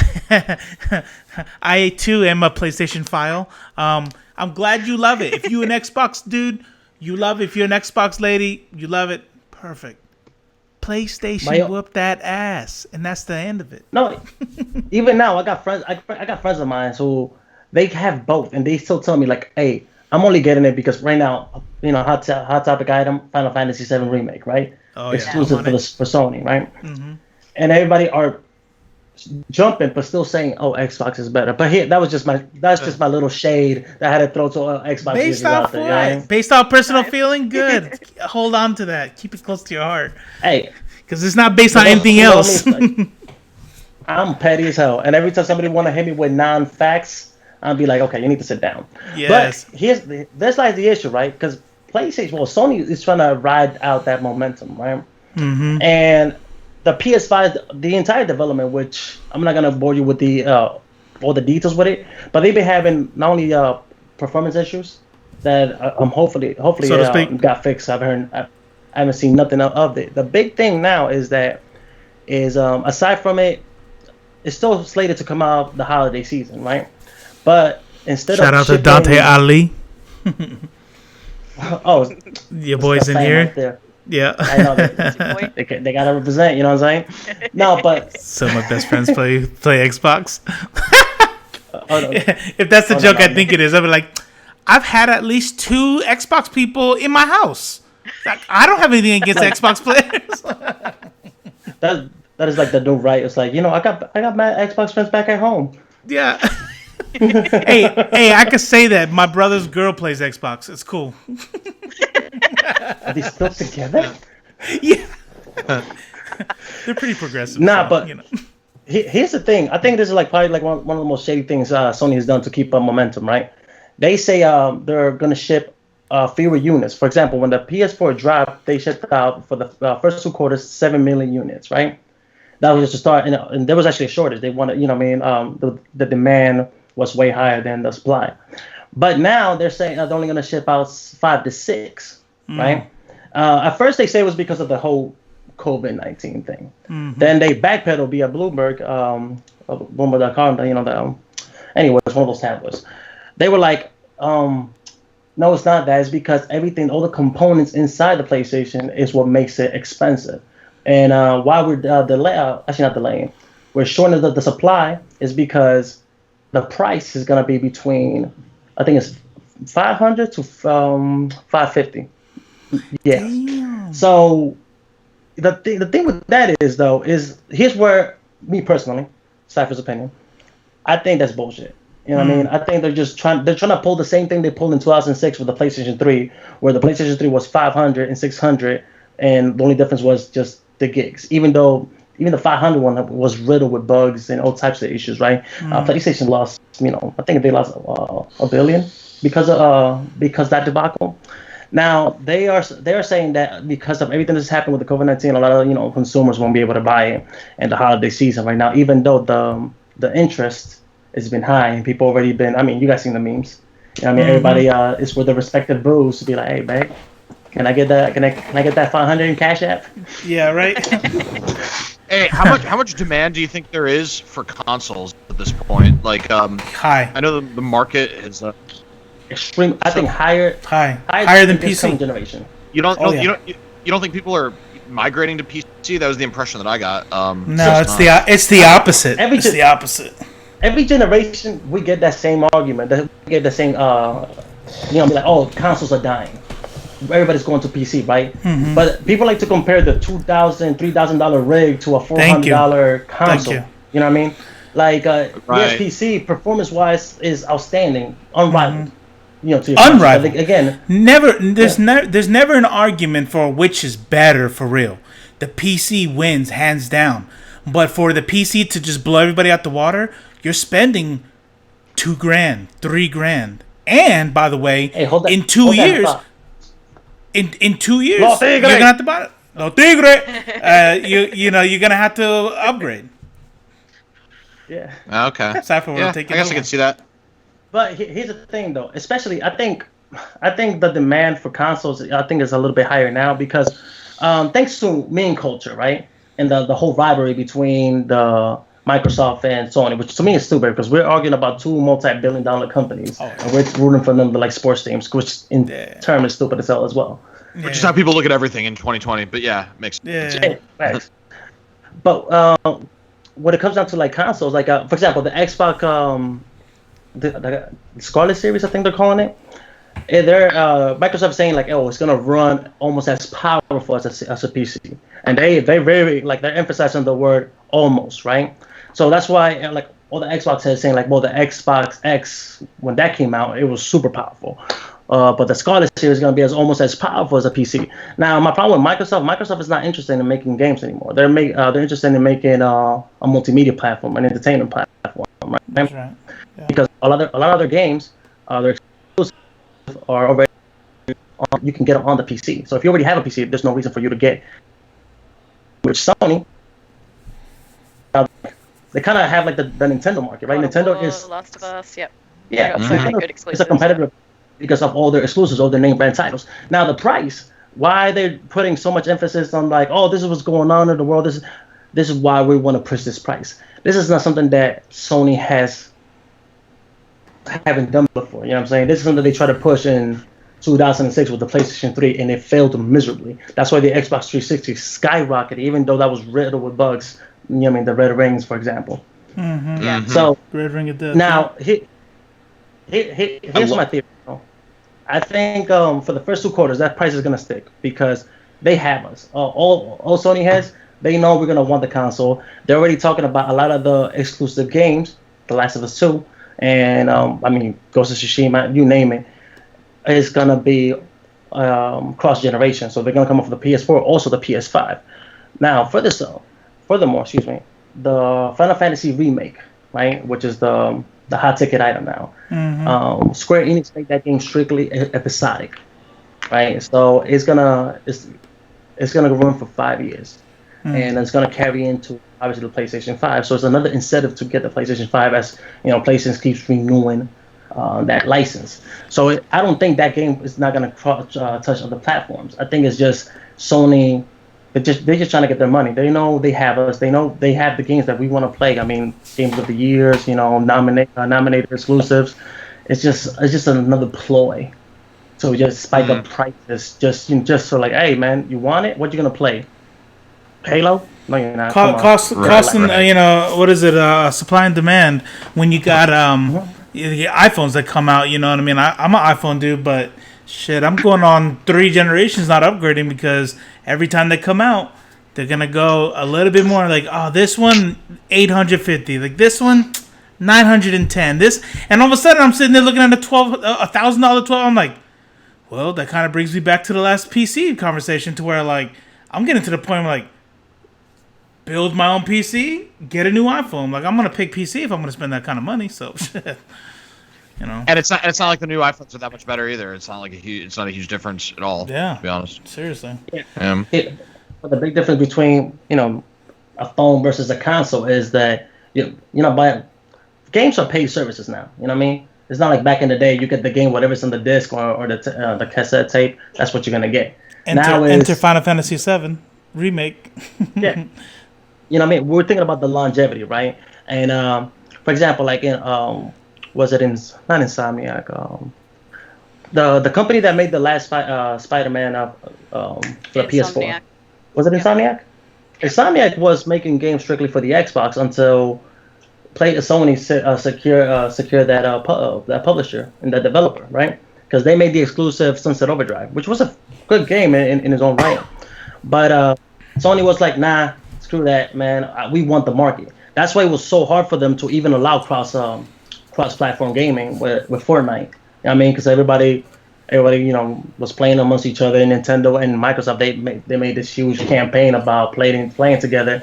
Just because I think Sony went leaps and bounds when it comes down to this generation, just because they were securing all the games. But that being said, though, Sam was talking about how nobody's buying, everybody's going digital now, right? Mm-hmm. Well, I actually had something to say about that, because when it comes down to games, for example, The Last of Us 2, a lot of it, for example, like Amazon and GameStop were refunding pre-orders because people didn't want to buy it because people wanted the physical copies. So there's still a huge market for people, just to have it on display. You know what I mean? For the Twitch streamers to have it in the background nice and pretty, for the Instagram pictures, from the game world. When it comes down to gaming, the physical copy still holds I guess some sort of value. That's why The Last of Us 2 actually got delayed, because nobody wanted to buy just digital. I want to be able to have it. I'll be curious to look at the numbers though, and with regard to okay, there's always a market, like what Sam and Judah were saying earlier about vinyls. It's there's gonna be a market. You're never gonna see that go away, because there is that niche hobbyist or collector that's gonna get them. Now, let's look at the title and look at how many people are buying the discs because of they want something physical or whatever, and how many people are buying digital. There's another argument for disc versus digital that I think is the most convincing. See, I'm lazy. I want my game now. Even when I got the Switch, when I found out that the Switch didn't come with a lot of memory and I needed to buy the discs, I didn't go buy a little holder for more discs. I went and bought a new memory card so I can hold more inside my deal, right? But get this shit. Get this. You don't own those games. You're given a license, a DDR license.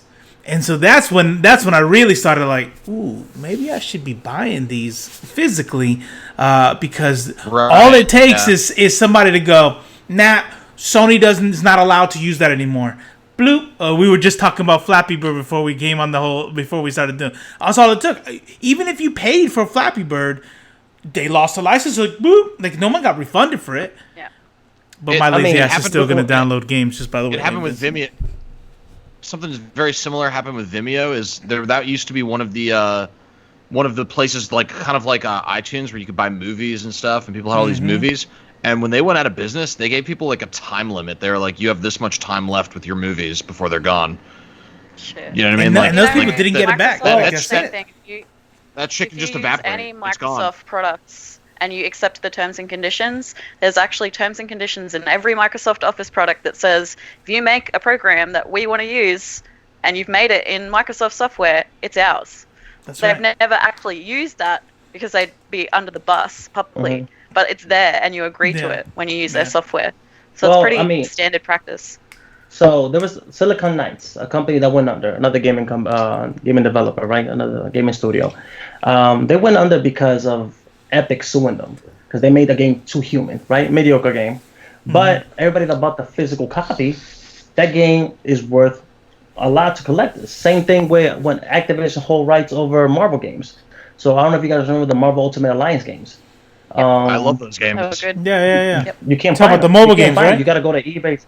Yeah, not mobile. Well, no, before there was one of the games that they launched the 360 with. I think Yeah, if I the remember correctly. 360. Okay. It was the free game that came with the 360, but it was actually a pretty dope ass game. I have that. I loved it. I loved it. Same thing with another very underrated Spider-Man game, Spider-Man Webs of Shadows.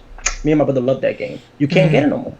You know what I'm saying? Because of because of rights issues. You know what I mean? But if you had the physical copy, then obviously they can't take it away. But here's the twist though, when it comes down to that though, because even right now, like the game is not actually on the disc.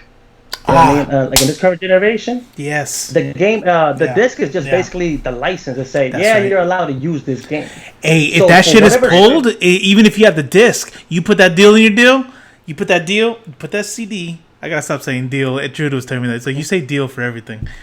You put that disc in the PS4, and it spins up, and you're gonna see that icon with a little lock bar right at the bottom right of it, and it won't even matter. So that's good. See, I knew I was right to keep downloading.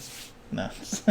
No. Well, I mean, no. Actually, no. Because here's the upside of that, right? Is that if you're not connected to online, right? The game is yours. You know what I'm saying? They can't really take the game away from you, so to speak, with a patch and an update, right? That's why games are always updating for whatever reason to fix bugs and whatnot. But you know what I mean? For example, like EA tried to do that market where I want all our games to be online at all times because they wanted to have full access, full control, and they want to nickel and dime you for everything, right? And obviously consumers were not happy with that, and it's EA. They're evil as hell. So if you have the physical copy, right, and let's say you just want to play offline, and they say like, oh, Activision doesn't have the rights for this Call of Duty anymore, and you just want to I want to keep playing it, just disconnect the game. I mean, you're not gonna get new maps or anything, but obviously if the game is discontinued, why do you care? Well, yeah, so that's like two things on that. That's only gonna work for single player games, and then two, you just got to keep your shit unplugged at all times because the minute they update that software, the back end software, part of the software that lives on your hard drive, then they can lock you out. You know what I mean? Here's the thing though. At the end of the day though, even disc or digital multiplayer games, they run off dedicated servers. The day they decide to shut off those servers is the day you have to stop playing those games. The 2K games, for example, 2K pick a year. Yeah, I mean, they have a longevity of 18 months. After the 18 months, you can't play the previous one online. You have to get the new one. You know what I mean? That's because they just shut down servers. It's a racket. Sounds like a racket, man. Oh yeah. Everything's a racket though. Like, Yeah, the argument is like if you look at games like GTA 5, there was a big hullabaloo about that when it came out because it's such a huge game. It's hundreds and hundreds of hours of content, but they're still charging $60, and there's the argument that like a full price game hasn't met the developer demands that now exist in like 2020, right? So there was big talk about rising the standard price of games from $60 to $80 or $100 or whatever. Because and maybe that happens with digital editions and premium editions and all that shit now, but there's still the argument to be made that like I'm a sucker for those. Developers are under the crunch. Yeah, they're pushed and pushed and pushed. I mean, GTA... Rockstar had that recent news where they lost their CEO or something. He got the sack because he was basically saying like GTA 6 is going to be the same. It's going to be shitty crunch stuff, and now the rumor is it's going to be episodic because it's less pressure on developers. That's right. Yeah. I think this is the episodic thing, man. Look, every time I think it's a cop out, right? I think it's for example, like 4 years ago, they started the trend of early access, especially Steam. Steam had a whole so recently, Fortnite still say early access. Like, dude, the game makes $1 billion a year. It's okay to take it up early access. You know what I mean? But that was just an excuse for developers to release, unfinished games. Like, unfinished look, we'll games, fix it. Yeah. I mean, Ubisoft were notorious, and it's not until Ubisoft lost so much money stock-wise when it comes down to Ghost Recon Breakpoint. You know what I mean? Because it was completely unfinished. It happened with the first Division.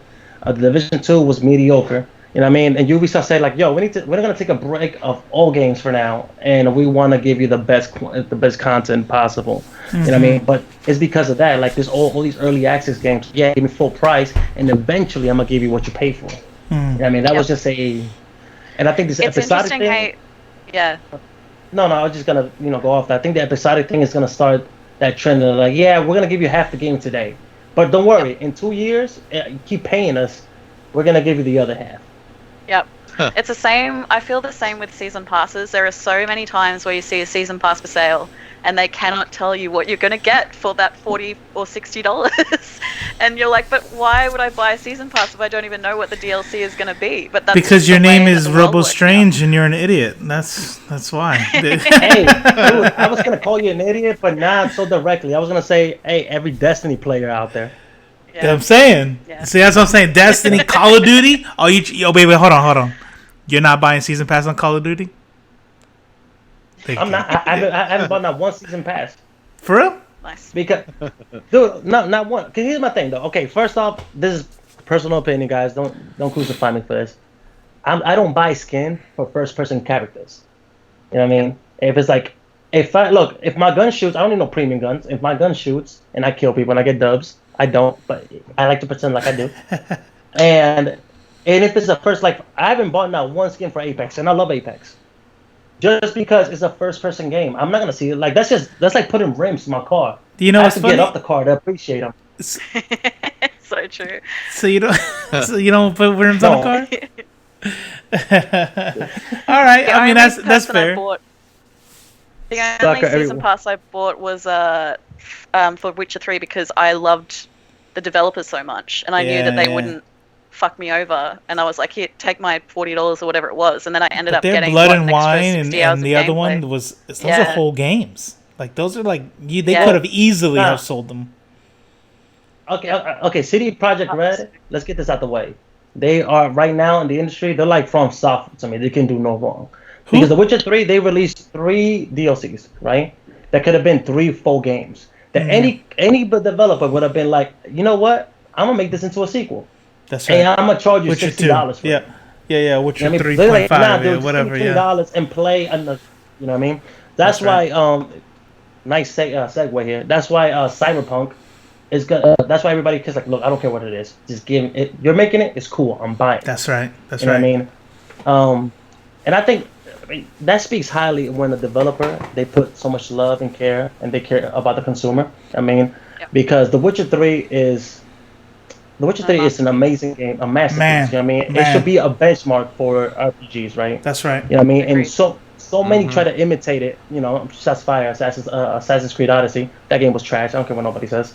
I mean, they have tried to imitate that formula. You couldn't, bro. The Witcher 3 mode, Gerald from Rivia. It's so rich in content. You get so much game out of that game. So densely packed. I bought Final Fantasy VII, but I'm pretty sure after this I'm gonna jump on some Witcher 3. You guys made me. We have a little feeling, a little moment. Dude, yes. My uncle has done like 6 playthrough, and he goes like, I'm like, why? I was like, dude, I don't know. I just love the white hair. The game is so big. The game is so big that like you play through and you're like, oh shit, I didn't see this one part down here. Like you're always finding like new things and like new ways to play. Like yes. You know. I've spent at least 300 hours on that game. At least. That's why it's taken me years, and I feel like I'm not even close. Yeah. Now here's the thing. Here's the thing with like those type of games, right? Well, those type of developers. So Cyberpunk is the new big thing. It was supposed to be out this month, but because of COVID-19, it got delayed. They say it was around September-ish. That's what it's supposed to be. Yeah, it was supposed to be out, like I said, this month. For which one? Cyberpunk. Oh yeah. I was so happy. Like I canceled all my plans. I'm like my girl was like, hey, we got plans. Like, no, we don't. Cyberpunk is coming out. Keanu Reeves is out there. Modern day Jesus.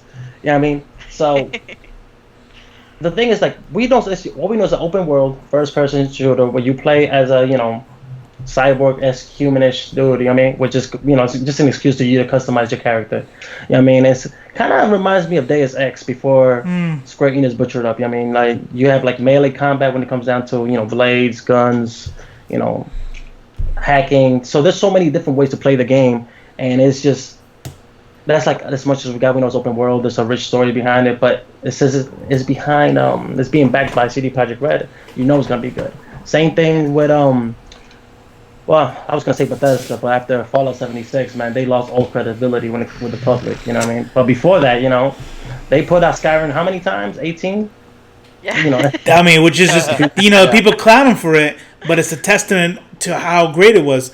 Because you're not putting it out 18 times unless number 17 made you money too, and they're just gonna go, well, shit. Yeah. We're gonna do a game of the decade edition for, you know, the Game Boy. Like, Skyrim mobile version. Yeah. You know what I mean? I would have been like, yeah, I would have been, yeah, we did for Switch actually. You know hey, what I mean? nobody likes 76 even a little bit. No. The game was atrocious. Can't stand it. Man. I actually pre-ordered 4, and my laptop's sitting on top of it right now, but I got that like Pip-Boy box that was like so exorbitantly expensive. I was watching E3 live, and my boyfriend and I at the time like ordered it on the spot. Yeah. And they like instantly sold out. And then we played Fallout 4, and I was like, what a fucking disappointment that was, because you didn't like Fallout 4? Such a fan of 3 and New Vegas. No, I thought they were already heading in the wrong direction with 4, because they had missions that were like auto-generated, so it wasn't like everything was perfectly crafted like it was with New Vegas and Obsidian. It was like, here's some shit for you to do over and over and over again, which is meaningless. You didn't like him, and I was like, are you showing serious? up all the time, telling you that there was a settlement that needed your help all the time. That's it. Exactly. I feel like that's kind of what they did. That's with Andromeda, is everything's felt so spontaneously generated. Disappointment too. Yeah, I know. I pre-ordered that one like a bitch. Yeah, so I was like, know. Perfect. Yeah. It's one of the few games that I pre-ordered, and it was very disappointing. I finished it. I don't know why. I know why. I'm like you. Like, if I start something, I can't just stop. You know what I mean? Yeah. I just kept wanting it to get better. I was like, I used to think that, but I never finished Red Dead, and I didn't finish Spider-Man. I quit games all the time. No, but so I mean, the thing is, man, like when it comes down to, we're talking about like pre-orders, right? You know, I'm kind of also grateful there's no E3, because E3 has evolved into just a massive press conference, like a popularity contest. You know what I mean? It's a just giant basically commercial, people pre-order stuff that might or might not. Yeah, it's actually what it is. You know what I mean? So right now we're getting like more to the source, you know, via Twitter or Reddit, you know, from the actual, you know, the publishers or developers and stuff. You know what I mean? And what right now, when it comes down to games, is something that indie games have taught us is gameplay is by far the most valuable things. You know what I mean? Because we have games like Celeste, right, that deals with depression, anxiety, right. We have games like Undertale. All these games that are graphically 2D pixelated. You know what I mean? Nothing cosmic like what we're used to seeing now. But they have been racking up awards because of gameplay, right? Now all of a sudden, a lot of game developers, man, they're just shoehorning in checkbox. What's hype right now? RPG, everything is collectible, right? Shooter, make it a battle royale. You know what I mean? Mass Effect, screw something. You know what I mean? It doesn't matter. If it has a hole, it's game. You know what I mean? And that's just basically what a lot of these indie companies have over these AAA companies. Just the fact that they put more love and attention. Now you have your company like CD Projekt Red with The Witcher, From Software, who the makers of Dark Souls and whatnot. They have a new one coming out as well. Not a new Dark Souls. It's what's it called? Elysium Ring? No. Is it stupid hard? Yeah, it's not stupid hard. You just have awaken your inner masochism. So yes. So the answer is yes. It's stupid hard. You just have to hate yourself a little bit. Do it. And I don't know if you know this about me, but I hate myself so much right now. Is Steam still a thing? Like, do people still love Steam, or is that that's a PC thing? Of course. So. Okay. The worst thing about Steam is the best thing about it, right? You buy a game full price at Steam at $60, like in 2 hours, be like, man, 89% off, bro. Plus you get all the DLCs. You know what? We'll pay you to play this game, bro. Yeah. Just take it. I love Steam, bro. Yeah. But other than that, man, like, I don't know. I think as the generation's coming to the close, so is like the game releases right now. So everybody's gearing up for the next generation. So it's gonna sound unfortunate for gaming. This COVID-19 probably hit like in a sweet spot because a lot of developers usually they stop pushing out games and they just start getting ready for the next big console. That's right. So that with the delays and whatnot, I mean, we should expect us slowing down when it comes down to what to look out for. Because I was worried about The Last of Us 2 coming out, being so close to the end of the generation baton passing. Because so many games fall to obscurity that later in years they gain like occult following, but because people missed them because they were just so preoccupied in getting the newest and latest systems. Yeah, you're I'm right. hoping that Last of Us 2 will be similar to the first one because remember that one came out on PS3 at the end of that generation, and it was like then they released a PS4 like. a remaster. Yeah, you only had to pay like $10 and you can get the upgrade for it or something like that. I remember they did that with a couple games. Like Battlefield did the same thing. But The Last of Us had a whole different like game attached to it where you play as like the other character. So it was you like get the DLCs, yeah. Right. DLC, It was kind of like getting a new game, but Yeah, for sure. Well, hopefully we'll get the same if we get like an old gen Last of Us 2. We'll get a next gen with DLC and nicer graphics and all that stuff. When's PS5 supposed to come out? Holidays. So it's supposed to be December, the holidays, right? Yeah. You know what I mean? Like most consoles, but man, I don't know, man. I'm hoping. Look, seriously, I'm hoping it gets pushed past the holidays. It's kind of like the pessimist in me. Just no. Honestly, here's why. Because if nobody buys it in the holidays, then they have to drive that price down. Because I'm gonna love Sony, but dropping $550 for a new console, you know what I mean? Especially, I don't like buying consoles at launch. They always come with bugs. They're always brick. I mean, the Nintendo Switch at launch was horrible. That console was good for the good 2 hours, then it would just brick on itself and Nintendo would be like, you know what, dude, that's your problem. You know what I mean? And it was still selling out. You know what I mean? So you don't want the console to delay. It sounds like you want it to hit shit. Give it to me early. That way bugs can be out. That way they know that people don't want to spend $500-$600 on the shit, and then they'll drop the price. Like, but if they delay it, that's still gonna. I mean, whatever that time makes more that. sense. No, that's yeah. No. That's essentially what I want. You know what I mean? Like, yeah. I don't want to be able to, because they're justifying the price for everything that's going on, even though they say it's not because of the COVID-19. But everything, they're finally in the same market that all these. For example, not that nobody cares, but there's a Fast and the Furious game called Crossroads coming out that got delayed, right? But the same thing. Well, we're delaying this because of everything's going on. But buy my game. I'm like, dude, nobody cares about Fast and the Furious. You know what I mean? But because of this, like, well, it got delayed, it must be good. You know what I mean? Vin Like, Diesel's and- there with the pre-order button. and then, like, Yeah. like he's gonna be narrating all the Right. cutscenes. Because we family. But at the end of the day, though, like the gaming industry right now, they're in a very volatile state. You know what I mean? Because even though, like for example, Sony's doing great, whatnot, but people are getting fed up with the shitty practices. I mean, look what happened to EA in Battlefront 2. They lost $6 billion in the stock market, right? Ubisoft is taking a break from releasing games annually because of all the money they lost. I mean, so people are finally getting fed up with the bullshit, right? That's the only right, person, the only company that's untouchable with that is Sony, because they know, like, look, we have our fans. What are they gonna do? Play Xbox? No. You know what I mean? They're here. They're home.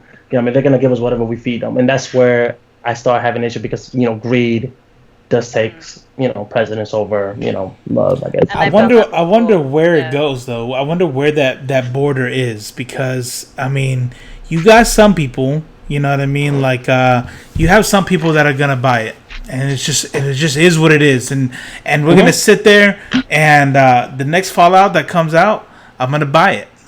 When the next console that comes out, it's 850. Man, I'm gonna be so mad. I'm gonna be like super fuming, veins poking out. Add to cart. As I slap that credit card down on the thing, and I'll be like, buying it, but I'm not happy about it. And so, like, where's the border where it's like, all right, nah, I'm good. No. Well, I think the border was basically what happened to EA. I mean, EA was all about, bro, I'm gonna nickel and dime you however way I can. Yeah. Then Battlefront came in and had like the government over there in Hawaii saying, like, it's video game gambling. We need to ban this. You know what I mean? Yeah. And that's Yeah. what that's what all of a sudden, like, now games they're so quick to tell you, by the way, there's no microtransaction. It's okay, buy us. That's right. We're not EA, right? So once it only takes people to get fed up, because at the end of the day, man, the consumer is what dictates sales. That's right. You know what I mean? Like, once they start making money, is when they start like, okay, you know what, we need to give the fans what they want. Same thing, like, EA. Look at so I have a conspiracy theory when it comes down to Fallen Order, right? Uh-huh. So Fallen Order was developed by Respawn, right? Respawn has been dying to develop another single player title, right? After what happened with Titanfall 2, which is another conspiracy theory in itself, right? They were given to do Apex, and Apex had like a very short shelf life to EA's eyes. Like, if this doesn't make us money the way Fortnite makes us money, then we're canning this thing immediately, right? So a lot of Pretty fucking successful. it is, and all of Apex is all unused. I mean, they're reusing assets from Titanfall, right? So the EA was like, oh, so okay, that's successful. Okay, make a Star Wars game, right? So they make the Star Wars game, but it was remember, EA has been pushing the narrative, like, look, consumers don't want single player titles no more. That's You know what I mean? That's why we want to make games service. And then when they pushed out Star Wars, one, it had a horrible release window. The game was riddled with bugs. You know what I mean? The collectible was trash, and that was like EA's passive aggressive way, like, man, that's what you get if you don't pay us for for cool shit. Here, have another poncho. This one is green. I mean, but then what happens? The game was amazing. You know what I mean? That's right. And people had issues with my review because I scored it so low, because I was like, look, because it's an EA game, I would give it an 8 out of 10. But if this was made by any other developer, I mean, just pick your favorite one. This game is mediocre. But the fact that EA finally pushed something of decent quality, all of us like, this is the greatest thing ever. So all of a sudden, EA's like, holy shit, we can still make money and not be complete assholes. And that's why all of a sudden, all these like, well, we might make Knights of the Old Republic again. We might make this. We might make pushing. Which would be dope. I agree, 100%. Yeah, I mean, hell, look, I'm gonna tell you right now, I'm surprised, like, the Star Wars games that we got, even the superhero games, have been complete utter trash. It had to come Batman with the Arkham series, to finally be like, oh shit, who would have thought that a video game about a dude with superpowers, in this case the rich guy, could be dope. Spider-Man, amazing game. You know what I mean? And it's because, again, greed. Cash in from movies, or they're gonna buy it because it has, I don't know, Wolverine on the title.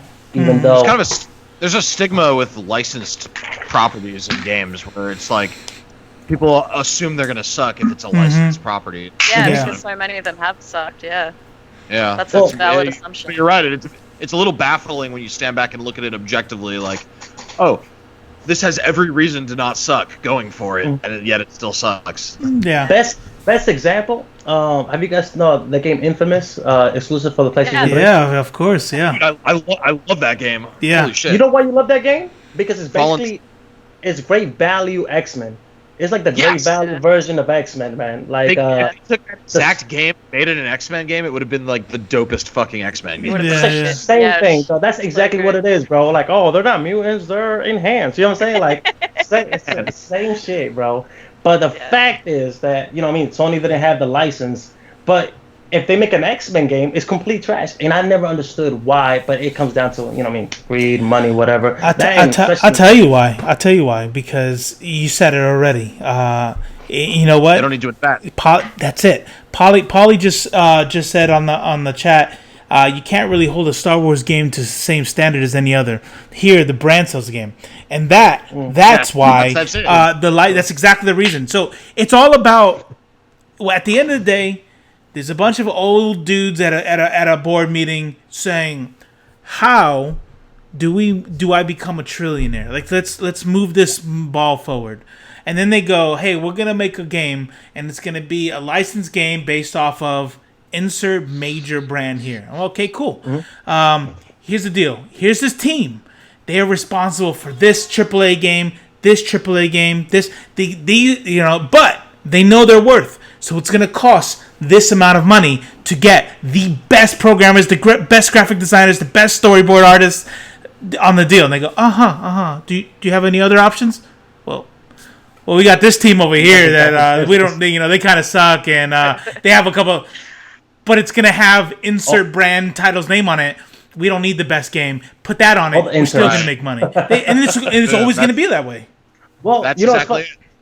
I made a joke about that when it came down to... So Bandai Namco is the publishing company that helped FromSoft to develop the Dark Souls series, right? So I played a game called Code Vein, right? Which is basically Dark Souls, but for anime, for weebs, right? So they call it like... The community call it Weeb Souls, right? And I remember I'm playing this game, and I'm like, dude, I can just imagine, like you said, a bunch of old dudes over there in a boardroom. It's like, okay, we need a new game, and somebody like Dark Souls. And we're like, no, we already did that 3 times. He's like, wait, but it's anime. It's like sold. Yeah. I'm like, what about with weebs? There's a bunch of anime girls with big attributes all over the place. Like, what's up? But if you're just a shareholder and you hear like, holy fuck, they're making a new game. And they spent this incredible amount of money on this license, but then they also spent this incredible amount of money on this top of the line programming staff. You're gonna be like, what the hell? Like you're gonna replace the CEO. You're gonna fire people over that. Right. So that's right. It just can't happen. You know. Yeah. There's no benefit for them. Now, speaking of video game and superheroes, you know what I mean? I'm actually kind of sad about this because the Iron Man VR game also got delayed, and I was actually very curious about that. Yeah. That's exciting. I'm excited for that. Yeah. Because people used to say that the VR doesn't have a market right now, current gen system. Because they're not wrong, but yeah. I don't know because I haven't played it, but I heard Half-Life, is it Alyx? The new Half-Life, and it's VR. I heard it's pretty good. You know what I'm saying? Like, there's a couple good games out there that I was talking about last week, but I'm telling you, man, like I got sick for the first time ever on the last game I played, and it wasn't by how bad it. No, I mean, like with the motion sickness, I got sick in VR because of motion sickness for the first time ever. Is that better? So I was playing. What's the game that I said where you're a detective and you guys were last week? LA Noire. Yeah, so I played LA Noire VR, and I'm walking around as this dude, and you can pick up and you can point and try to grab clues, and I'm like I'm getting sick, like literally motion sickness. So I think that's kind of a, Yeah. Mylene tried to play.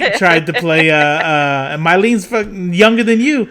Freaking. I like how you went straight for the younger, but like, hey, this person that is younger than me also got sick. Yeah, well, she tried to play. She loves Skyrim and Elder Scrolls and all that. She tried to play the Skyrim VR. Get sick. Some people just can't get into the whole VR thing, and I think it's going to limit the audience, which then limits the money, which limits the amount of developers. Here's my argument to that, right? Analog sticks. Right? Yeah. First-person shooters back in the day, the GoldenEye, you know what I mean, those days, those games you control with one analog stick and you change the camera with the buttons, right? Mm-hmm. There was an IGN reviewer that reviewed a Alien vs Predator game that was first person, and it was the first time that they used the DualShock motion analog for the PlayStation, and he thought that was so baffling and that was never gonna catch on that he said you might as well wait for Colonial Marines, which that was an atrocitive game. Oh, shit. Now that style of gameplay is the standard, right? But nobody was okay with it. I mean, to have it wasn't DualShock, it was I was so used to like a joystick, the joystick, you know what I mean? Like, or just pressing the buttons, like, you know, the old GoldenEye games, right? That Nintendo 64 controller was ridiculous looking. Like, once I got used to it, I was like, this is amazing, but what the hell? It's not even. Not even holding it smoothly. Well, you put the middle one in. You put the middle joystick in your belly button. Nobody else did that. Well, you just kind of like the little thing. No, I had the rumble pack. I bet you did. But no, I challenge anybody to go back to GoldenEye and try playing that thing. It's like learning a foreign language. I did it like 3 years ago. I went to this school that I had to attend in Vegas or in San Antonio, and I was so bored for like a while that I bought a 64 while I was there with GoldenEye, and I was like, I'm gonna crush this game in 00 agent mode because I used to be like a deadly force of nature in that game. I can't even aim. I'm like trying to fucking aim. I can't even aim anymore. Like, what's my second joystick at? Like, you know what I mean? Like, So recently I replayed the Mass Effect games, right? And you know how Andromeda copped so much shit because they had so much shitty facial animation? Like they had that chick that was like in the cutscene like, hey, it's me, I'm talking to you, and she's fucking insane. But if you replay Mass Effect without that amazing story, there is so much crappy visuals. Like the way Miranda walks, she looks like she's got a stick up her, just walking around. Like if you, but the visuals were excusable because of the story. But because Andromeda was so shitty, you got those goggles on, like. And you were like, oh, I remember how good the other games were, but you don't remember how bad the visuals were because all you think about is the story. It's such a weird rose glasses thing. It plays off your head. You know what I mean? Like, what do you remember as that? But to go back to Robo's point, right? So, like, the VR thing, that's baffling to us, but it might be the new standard in the future. You know what I mean? We'll see. I think there's a little bit of a difference between getting used to something and making you sick. Like that's why a lot of people don't go into 3D movies. Like people don't go watch 3D movies because they get sick. I don't know if it's about like getting used to something or dealing with change. I think it's literally a physical biological limitation to go. This group of people will get sick, and then again, let's go back to the boardroom. So if we make this a game in VR, we'll make this much money. If I don't make a VR, we'll make fucking trunk loads. They're gonna go trunk loads every time, you know. I don't know. I don't want it to be true. I have a VR over there. I like it. I'm just saying. Here's my theory with that, right? Is that back to the boardroom dudes, right? Everything's come down to what makes money, right? But it's gonna come down to the consumer, right? So the 90s, video games were considered toy. You know what I'm saying? Because in games were made to look like that. You know, Super Mario, kill some turtles. It's for children, you know what I mean? That's like, right. Save a princess. Cross the street as Frogger, you know what I mean? That's simple, right? As the audience got older, it's like, nah, bro, you gotta kill your best friend, who's also your brother, who's sleeping with your best friend's sister. And you'd be like, what the fuck? You know what I mean? Plot twist, right? Now, now look at the biggest phenomenon, Fortnite, right? Why was Fortnite so big? Cute visuals. It still has guns, everything, but it's cute. It's cartoony. Whatnot. I play Fortnite, and I'm not even that old. I'm 28. I gotta ask my girl. I don't know if it's 28, 29. But anyways, look at everything that's going on Fortnite, right? You got like building, shooting, all these things, resource management, all happen in less than a fraction of a second, right? My little cousins, they can pick it up easy, no problem. They killing it. Me, Same thing with my son. I feel like my granddad, you know what I mean, trying to like work in Universal Control, you know what I'm saying? I'm like, I just want to watch my shows, you know what I mean? Like, that's, but like, you know, same thing with Call of Duty, bro. I get happy when I get 10 kills. Meanwhile, my best friend's cousin, 12 years old, over here, you know, no-scoping with a sniper, and I'm over here, you know, accusing him of hacking. You know what I'm saying? Like, it's just, to me, like, 3D movies might become the standard, you know, holograms, whatever. Like, hey, I don't like holograms. Why is everything blue? It doesn't have to be limited to game. It doesn't have to be limited to games. The VR technology also sells experiences, and some of them are fucking cool. There's the shark in the cage that the PSVR. I love it. Love it. Is kind of. I love that, dude. Yeah. I'm in there like scared shitless. Yeah. Imagine the first VR full-on 2-hour horror movie is gonna be like a religious experience. It's gonna be terrifying. Yeah. So somebody will die. Yeah. Like literally. Hey, my camera It'll froze. probably be Cypher. My camera froze on Rhi. What were you doing? Nothing. You know what's funny? I'm not even lying. It literally did freeze, and I'm like, I'm pretty sure I know what she's doing, but and it literally froze like this. And I'm like, so I missed it. Experiences. I missed it because I was looking at Cypher when I was talking, but I know exactly what you're doing because I know how your mind works. That's disgusting. Hey, you said the pleasantly so. It sells. That's right. Oh, right. Hey guys, so we're at 2 hours now, and we've been talking about this for a little bit. I think this is a good spot to close up. Before we leave, make sure you hit like, subscribe, and hit the bell because I suck at rescheduling these things so you guys can know. So when I do suck at scheduling them out, you guys can still get the notification. I want to thank Cypher from C1ph3r World for coming out. Check the description. You'll see links to his Twitch, his Facebook, his Instagram. We'll put it all down there. And then we'll make sure you understand what happens next time when you hear his people come in here and be like, Lo Tigre! Yeah. Right so also thanks to Sam. What's his last name, Judah? Sam Stone. Sam Stone. Thanks to Sam Stone of CBR and Sam Stone's podcast. Go ahead and give him a little shout out, Judah.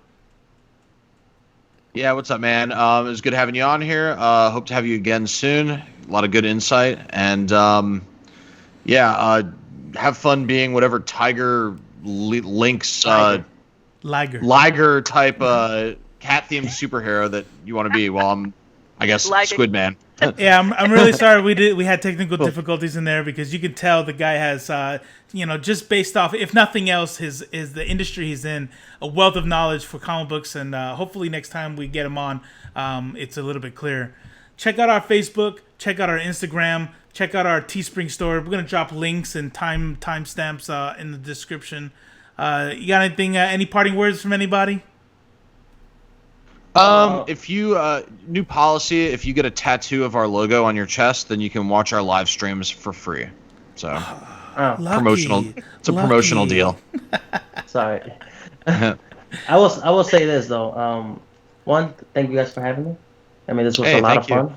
It was a great time. Also for the viewers, I mean, if you guys have any questions or anything that you want me or these guys to cover in the near future, whether it's about comics, news, Judah's favorite color, Robo's keto diet plan, anything. Hit us, any of us up. These guys are fuchsia. These guys are amazing, man. They're very entertaining. Please like, subscribe if you haven't. Oh, there. See ya. Peace.